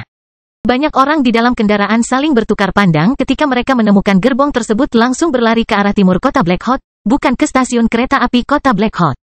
Big Head, bukankah kita menuju stasiun kereta api, atau kita akan memilih orang lain? Dou bertanya. Hehe, kamu akan mengetahuinya. Zhang Tai memberi pengarahan karena dia ingin memberi mereka kejutan. Setelah meninggalkan gerbang timur kota sejauh 1 kilometer, kendaraan diparkir di samping deretan gerbong. Tunggu sebentar, aku akan memeriksa apakah semuanya sudah tiba. Setelah mengatakan itu, Zhang Tai turun dari kendaraan dan mulai memeriksa gerbong-gerbong itu satu demi satu. Melihat begitu banyak kendaraan di depannya, ayah Beverly membuka mulutnya lebar-lebar. Jika semua orang di dalam kendaraan ingin meninggalkan kota Black Hawk, setidaknya ada 200 orang. Dia tidak pernah membayangkan bahwa Zhang Tai adalah orang yang begitu cakap. Melihat Zhang Tai datang, para prajurit di gerbong itu juga turun dari kendaraan mereka dan mulai melapor kepada Zhang Tai. Mereka sudah menjemput semua orang sesuai dengan daftar nama yang disediakan oleh Zhang Tai. Semua kendaraan telah tiba kecuali satu. Ketika Zhang Tai sampai di depan kendaraan, dia melihat Nona Ana. Wanita itu tersenyum pada Zhang Tai secara implisit, begitu pula Zhang Tai. Bawa MS. Ana pergi. Inilah yang diminta Fatih Barli setelah mengumpulkan keberaniannya. Zhang Tai bertanya-tanya apakah pria itu masih memiliki perasaan khusus terhadap wanita yang telah kehilangan suaminya dan merosot ke dunia sekuler. Sarwin mengatakan Barli belum menemukan wanita lain sejak lulus. Sebaliknya, dia biasanya tidur di rumah Bu Ana. Dasar pria yang suka makan sendok. Kadang-kadang, dia bahkan menghadiahkan uang dan barang padanya. Zhang Tai tidak memahami emosi Barli. Namun, mengingat wanita ini mengubah semua saudara laki-laki Hit Plain Brotherhood menjadi pria sejati kecuali dirinya sendiri, maka Zhang Tai membawanya. Saat ini Bu Ana baru saja merias wajah tipis-tipis. Dengan kalung enamel perak dan syal rubah di lehernya, dia menggulung rambutnya. Selain sedikit dewasa dan memikat, dia hampir seperti wanita cantik. Karena saya sudah menerima ratusan orang, saya tidak peduli untuk mengambil satu orang lagi. Sebenarnya, Zhang Tai bersimpati pada wanita di dalam ini. Mengenai bagaimana Barli akan memperlakukannya di masa depan, itu tidak ada hubungannya dengan Zhang Tai. Kapten Kerlin juga duduk di dalam gerbong. Melihat dia menyilangkan tangan, tidak ada yang berani duduk bersamanya. Saat melihat Zhang Tai, matanya bahkan menyiratkan semacam ancaman, jika Nona Daina tidak pergi ke sana, saya akan mengalahkanmu dengan baik. Semua gadis dari asosiasi Mawar dan anggota keluarga mereka telah tiba. Saat melihat wajah-wajah yang dikenalnya, Zhang Tai menjadi merasa tenang. Zhang Tai membiarkan para pelatih menunggu di sini sebentar.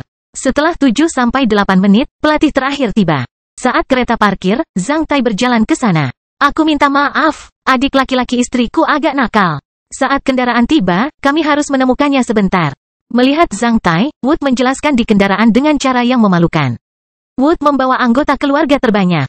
Selain anggota keluarganya, ia juga membawa anggota keluarga istrinya yang berjumlah 9 orang. Tidak masalah, ini hanya beberapa menit, tidak apa-apa. Zhang Tai menghibur Wood sebelum bertanya kepada petugas militer di kendaraan itu, apakah semua orang ada di sini? Ya, semuanya ada di sini. Perwira militer itu mengangguk. Zhang Tai kemudian turun dari kendaraan dan memberi isyarat tangan ke kendaraan di depannya. Setelah itu, dia naik kendaraannya sendiri. Kemudian armada melaju-maju dengan tertib. Hanya 10 menit kemudian, armada tersebut sudah sampai di tempat di mana Zhang Tai dan Kolonel Lepnis menyambut pesawat tersebut.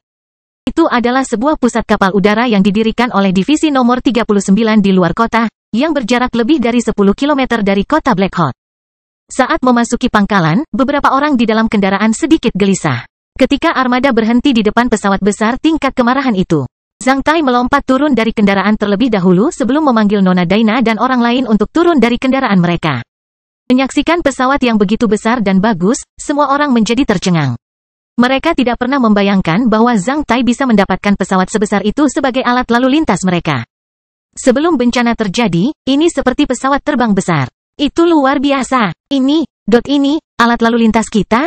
Barli tergagap saat dia mengangkat kepalanya dan melihat pesawat tingkat kemarahan seukuran gunung ini dalam bayangannya.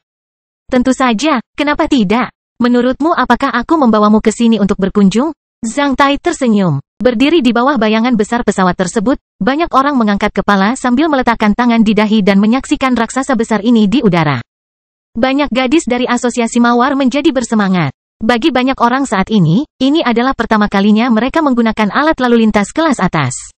Kapten Kerlin, yang hanya membawa barang bawaan, menyisir rambutnya yang seperti surai dengan santai menggunakan tangan sambil berjalan ke sana. Setelah melirik ke arah Zhang Tai, maka ia berkata, "Nak, itu anakku. Kamu tidak jahat." Setelah itu, Kapten Kerlin mulai menyapa Nona Daina dengan antusias. "Nona Daina, apakah Anda juga menuju negeri Jinyun?" Saat melihat Kapten Kerlin, Nona Daina juga tercengang. Namun, dia segera memulihkan ketenangannya. "Ya. Saya sudah bersiap untuk membawa adik laki-laki saya ke negeri Jinyun untuk perawatan lebih lanjut." Setelah mendengar perkataan Nona Daina, Kapten Kerlin memperhatikan pemuda yang duduk di kursi roda di sisinya yang mirip dengan Nona Daina. Dalam sepersekian detik, suasana hati Kapten Kerlin campur aduk. Dia akhirnya mengerti kenapa dia tidak bisa mendapatkan hatinya karena dia tidak tahu tentang situasinya sama sekali. Kolonel Lepnis bahkan mengucapkan selamat tinggal pada Zhang Tai. Setelah mengucapkan beberapa kata hangat kepada Zhang Tai, dia pergi. Melihat Kolonel Lepnis pergi, Zhang Tai langsung memanggil mereka untuk naik ke pesawat tersebut. Mereka punya cukup waktu untuk takjub di dalam pesawat itu. Pengemudi dan seluruh kru menyambut mereka di pintu Palka dengan seragam rapi. Berdiri dalam dua baris, semua kru mengangkat dagu dan membusungkan dada dengan semangat penuh. Sementara itu, tangan mereka bertumpu pada pinggang, menunjukkan pandangan rohani mereka yang baik.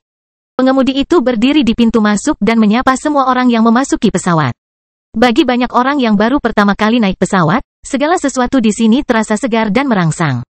Ketika mereka menaiki pesawat satu demi satu, mereka menjadi lebih senang dengan tata ruang di dalamnya yang mewah dan nyaman.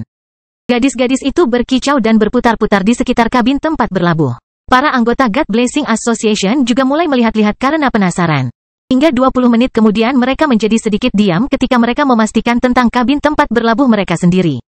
Ada dua kabin tempat berlabuh yang luas dan mewah di pesawat itu, menurut pengaturan Zhang Tai, satu untuk Nona Daina dan Linda, yang lainnya untuk Kapten Kerlin dan adik laki-laki Nona Daina.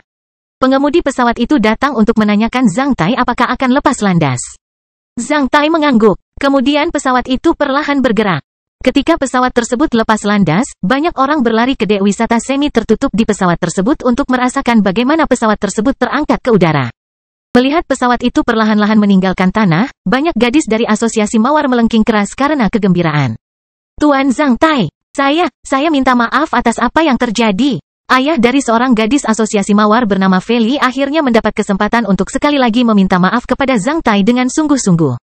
Untuk menunjukkan ketulusannya kepada orang tua Feli, ketika Zhang Tai mengunjungi rumah Feli beberapa hari yang lalu. Dia diperlakukan sebagai pedagang manusia oleh orang tua Feli dan disiram dengan baskom berisi air cucian sayur di musim dingin. Karena marah, ayah Feli hampir ingin mengirim Zhang Tai ke kantor polisi. Namun, saat melihat pesawat mewah tersebut, orang tua Feli akhirnya percaya pada kata-kata Zhang Tai. Mereka kemudian datang ke sini untuk meminta maaf kepada Zhang Tai sekali lagi. Saat ini, Zhang Tai juga mengalami banyak hal di dunia sekuler. Untuk mengambil orang-orang yang dia sayangi, dia telah merasakan banyak perasaan. "Haha, tidak apa-apa, lupakan saja." Zhang Tai menghibur orang tua Feli. Ia bahkan menanyakan apakah tempat tidur mereka nyaman atau tidak dan apakah mereka punya tuntutan lain. Oleh karena itu, orang tua Feli pergi dengan senang hati. Setelah pesawat itu mengudara kurang dari 10 menit, Zhang Tai datang untuk mengucapkan selamat tinggal kepada mereka. Para anggota God Blessing Association sangat terkejut, bahkan Nona Daina dan Kapten Kerlin pun tercengang. Zhang Tai baru saja tersenyum kepada mereka, "Aku sudah mengatur segalanya untuk kedatanganmu di negeri Jinyun. Jangan khawatir, kalian tidak perlu tahu apa yang akan aku lakukan. Aku sudah berjanji untuk melindungi beberapa orang. Gadis yang manis, sudah waktunya aku memenuhi janjiku." Kapten Kerlin ingin mengatakan sesuatu, namun, Zhang Tai meletakkan satu tangannya ke bahunya. Pria itu langsung mengubah wajahnya ketika dia merasakan kekuatan penghancur yang besar di tangan Zhang Tai. Hingga saat itulah Kapten Kerlin menyadari bahwa remaja ini bukanlah Zhang Tai yang dulu. Setelah pesawat itu meninggalkan kota Black Hot sejauh 200 km dan tiba di atas hutan belantara, Zhang Tai memerintahkan pengemudinya untuk terus terbang menjauh dari Kekaisaran Norman setelah dia pergi. Setelah itu, pesawat tersebut menurunkan ketinggiannya dan meletakkan talinya. Zhang Tai kemudian melakukan lompatan berani. Tak satu pun gadis dari asosiasi mawar mengetahui bahwa Zhang Tai telah pergi. Mereka diberitahu bahwa dia telah pergi 1 jam kemudian. Zhang Tai tidak memberitahu mereka apa yang akan dia lakukan. Hanya Fiona dan Susan yang menangis ketika mereka diberitahu bahwa Zhang Tai telah pergi. Kastil Besi Hitam Bab 520, menyelinap di Kastil Apian. Bersembunyi di dalam hutan, Zhang Tai ditutupi dengan mantel tahan air. Dia mengubur dirinya di bawah salju dan terus menatap kastil di bawah sana dengan tenang. Ini adalah hari kedua sejak Zhang Tai datang ke sini. Setelah meninggalkan pesawat, Zhang Tai menghindari jalanan yang ramai. Setelah kegelapan turun, dia kembali dari wilderness ke kota Black Hawk. Zhang Tai tidak memasuki kota, sebaliknya, dia hanya bersembunyi di luar kota dan terus mengawasi Kastil Apian. Setelah tinggal di kota Black Hawk selama beberapa hari, Zhang Tai telah mengetahui banyak informasi tentang Master Apian. Setelah menjadi apoteker berjubah oranye, pesawat itu telah menjadi alat lalu lintas milik Apian. Dia mengunjungi dan kembali dari Nordinburg dengan pesawat kali ini. Oleh karena itu, Zhang Tai hanya bisa memilih untuk menyergap Tuan Apian di istananya. Itu adalah kastil yang penuh dengan kejahatan. Setelah menanyakan pesan Guru Apian dengan hati-hati, Zhang Tai mengetahui bahwa beberapa orang meninggal di istananya setiap tahun karena berbagai alasan sejak lebih dari 1 dekade yang lalu ketika Guru Apian menjadi terkenal. Angel dan gadis-gadis lain dari asosiasi Mawar yang terbunuh bukanlah kelompok pertama atau kelompok terakhir. Tentu saja, kematian adalah masalah yang sangat serius bagi orang lain, namun kematian adalah hal yang sepele di mata Tuan Apian. Dengan status istimewanya sebagai apoteker, Master Apian selalu pandai dalam menjalin hubungan antar manusia. Oleh karena itu, dia bisa dengan mudah membangun hubungan dengan orang-orang terkuat dan menjadi tamu utama dari orang-orang tersebut, tidak peduli siapa yang memerintah kota Black Hawk. Dalam kasus seperti itu, tentu saja, tidak ada masalah serius baginya untuk membunuh beberapa orang. Setelah banyak apoteker dibunuh di benua tersebut, Master Apian juga mempekerjakan banyak orang kuat untuk melindunginya dan menjadi lebih berhati-hati dalam perjalanan. Zhang Tai tidak pernah membayangkan bahwa dia bisa melawan Tuan Apian. Namun, ada beberapa hal dalam hidup yang harus dilakukan. Jika itu terjadi 2 tahun yang lalu, dia dan anggota Hit Plain Brotherhood lainnya akan mengagumi menjadi asisten atau magang Master Apian di sekolah. Namun, kini, dia hanya ingin memenggal kepalanya. Sore harinya, sebuah pesawat berukuran sedang mendarat di hub pesawat di luar kastil. Setelah itu, pesawat tersebut didorong ke dalam gudang di samping kastil. Zhang Tai menyadari bahwa semua orang di kastil sedang sibuk. Di malam hari, banyak kendaraan melaju ke kastil ini dari kota Black Hawk, membuatnya langsung riuh. Zhang Tai tahu bahwa Tuan Apian telah kembali. Zhang Tai terus menunggu dan mengamati dengan tenang di hutan yang jauh. Dia meminum 1 botol obat serbaguna setiap 3 jam untuk mempertahankan kekuatan dan kondisi fisik terbaiknya. Dia terus menunggu di sana seperti serigala liar dan diam-diam mengubah lokasinya di hutan yang dingin. Hingga kegelapan turun dan suhu mulai turun barulah orang-orang tersebut kembali ke kendaraannya dan pergi. Setelah menunggu beberapa jam, kastil kembali hening sementara lampu perlahan-lahan padam. Pada tengah malam, ketika hampir semua orang tertidur, Zhang Tai akhirnya berdiri dari lapangan salju. Setelah meregangkan anggota tubuhnya, Zhang Tai mengenakan sarung tangan berwarna gelap yang robek. Selain itu, ia memulai keterampilan bergerak cepat dan keterampilan bersembunyi. Dengan keterampilan bergerak cepat, Zhang Tai bergerak semakin cepat. Dengan keterampilan bersembunyi, Zhang Tai menurunkan ki-nya 1 tingkat, membuatnya lebih sulit ditemukan dan dirasakan. Dengan penglihatan gelap Zhang Tai, malam hari menjadi sejelas siang hari. Zhang Tai segera tiba di bagian luar istana Tuan Apian setelah berjalan kurang dari 2 kilometer. Sore harinya, beberapa orang mulai berpatroli di bagian luar manor. Namun, itu hanyalah angka kecil. Mereka hanya bisa mencegah rakyat jelata memasuki kastil. Oleh karena itu, Zhang Tai dengan mudah melintasi istana dan sampai ke dinding kastil, yang tingginya mencapai puluhan meter. Pertahanan kastil mulai lebih ketat dari sini. Beberapa orang berdiri di tembok tinggi. Selain itu, beberapa tentara sedang berpatroli di dekat sini. Zhang Tai kemudian sampai di kaki gelap Bartizan tinggi di luar tembok tinggi dan mulai memanjat. Dengan kekuatan yang menakutkan, pertempuran darah besi ki dan sepasang sarung tangan hitam yang robek, Zhang Tai dengan kuat meraih dinding granit bagian luar seperti meraih kayu busuk dan patung tanah liat. Dia dengan mudah memasukkan jari-jarinya ke dalam bebatuan padat dan terus memanjat. Seperti seekor tokek cepat yang bergerak dalam kegelapan, Zhang Tai segera mencapai bagian bawah mulut penembak seukuran mahkota di puncak Bartizan yang tingginya lebih dari 40 meter. Selama Zhang Tai mengangkat kepalanya, dia bisa melihat bagian balista mengepul yang keluar dari mulut penembakan. Melalui mulut penembakan, dia bisa melihat cahaya dan mendengar suara manusia. Saat Zhang Tai mendekat ke mulut penembakan, dia mendengar suara pintu terbuka dan suara sepatu kulit yang menginjak lantai. Kepala, kenapa kamu ada di sini? Ini sudah larut malam. Itu sisa angsa panggang dari jamuan makan. Aku minta Wella membawakannya ke sini. Agak dingin, tapi kamu masih bisa memakannya. Sorakan yang teredam kemudian terdengar dari balista. Ah, Orang-orang kaya itu sungguh boros. Bagaimana mereka bisa membuang makanan enak seperti itu? Kita tidak bisa selalu menikmati makanan enak seperti itu. Zhang Tai mendengar suara bercampur dengan suara mengunyah. Setelah menikmatinya, berhati-hatilah dalam bekerja. Buka mata lebar-lebar sampai shift berikutnya. Jangan khawatir, kepala. Kapan kamu akan menikah dengan Wella? Bodoh. Kalau Wella menikah dengan kepala, dia tidak akan membuatkan makanan enak untuk kita di dapur. Sebuah suara pecah. Aku menemukan seorang juru masak wanita di dapur. Dia cantik, berkulit putih, dan berpayudara besar. Ketua, bisakah kamu meminta Wella untuk mengenalkannya padaku? FCK, kamu bahkan tidak bisa menghasilkan 3 koin emas sebulan. Beraninya kamu bermimpi untuk itu?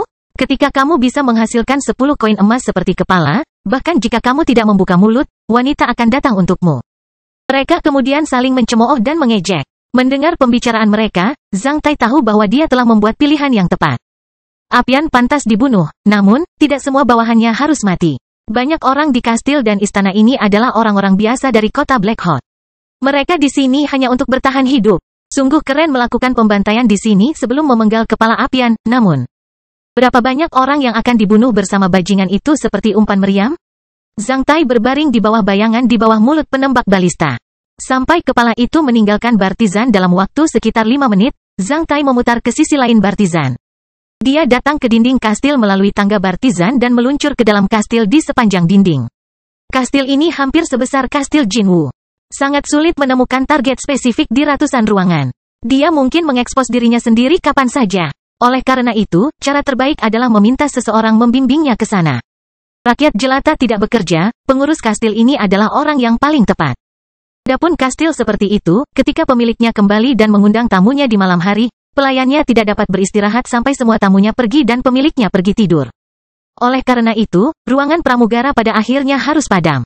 Selain itu, menurut pengetahuan Zhang Tai, meskipun tidak mutlak, seorang pengurus kastil yang berkualifikasi harus tinggal di sebuah ruangan, yang melalui jendela atau balkonnya, dia dapat mengamati area utama dari keseluruhan kastil. Meski masih banyak ruangan yang terang, Zhang Tai langsung mengunci beberapa target yang menghadap ke depan kastil dan istana.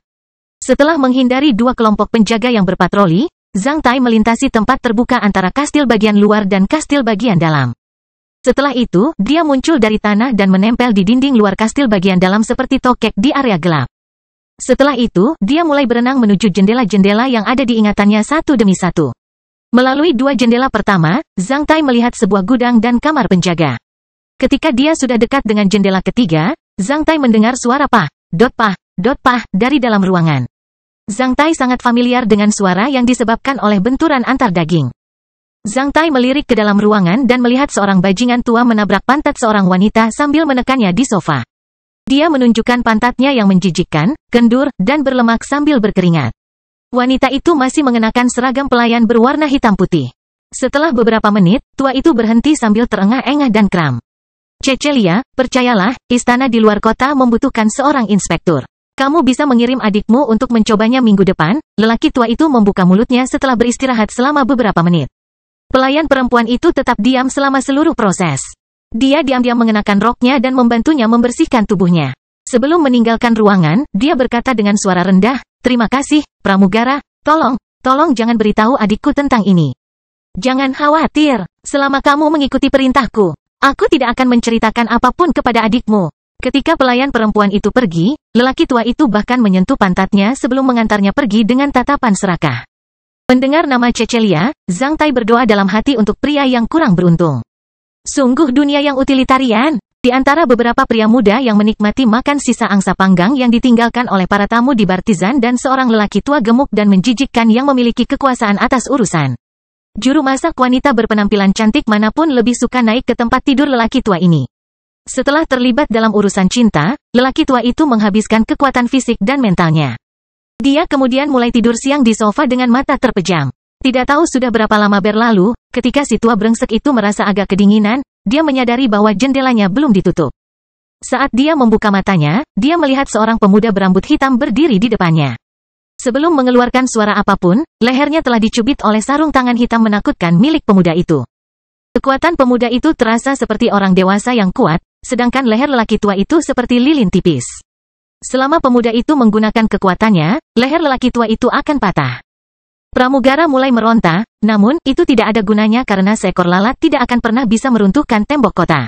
Jika kamu ingin bertahan dan mengikuti perintahku, maka kamu mengangguk, jika tidak, aku akan membunuhmu sekarang juga.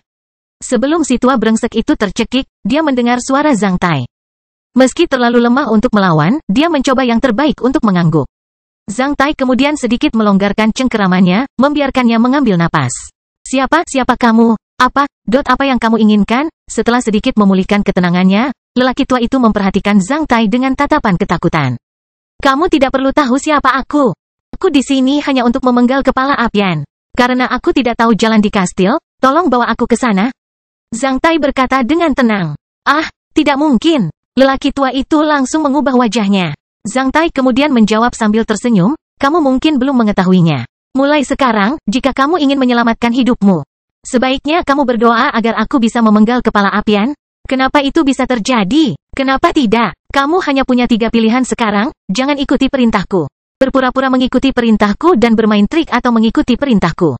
Jika kamu memilih yang pertama, aku akan segera membunuhmu. Jika kamu bermain trik, aku akan membunuhmu juga. Jika kamu mengikuti perintahku tetapi jika aku gagal, Apian akan membunuhmu. Oleh karena itu, kamu harus tahu bahwa satu-satunya kesempatan bagimu untuk selamat malam ini adalah berdoa untuk kematian Apian. Dengan beberapa kata, Zhang Tai telah menembus pertahanan mental si tua brengsek itu, membuat wajahnya menjadi pucat pasi.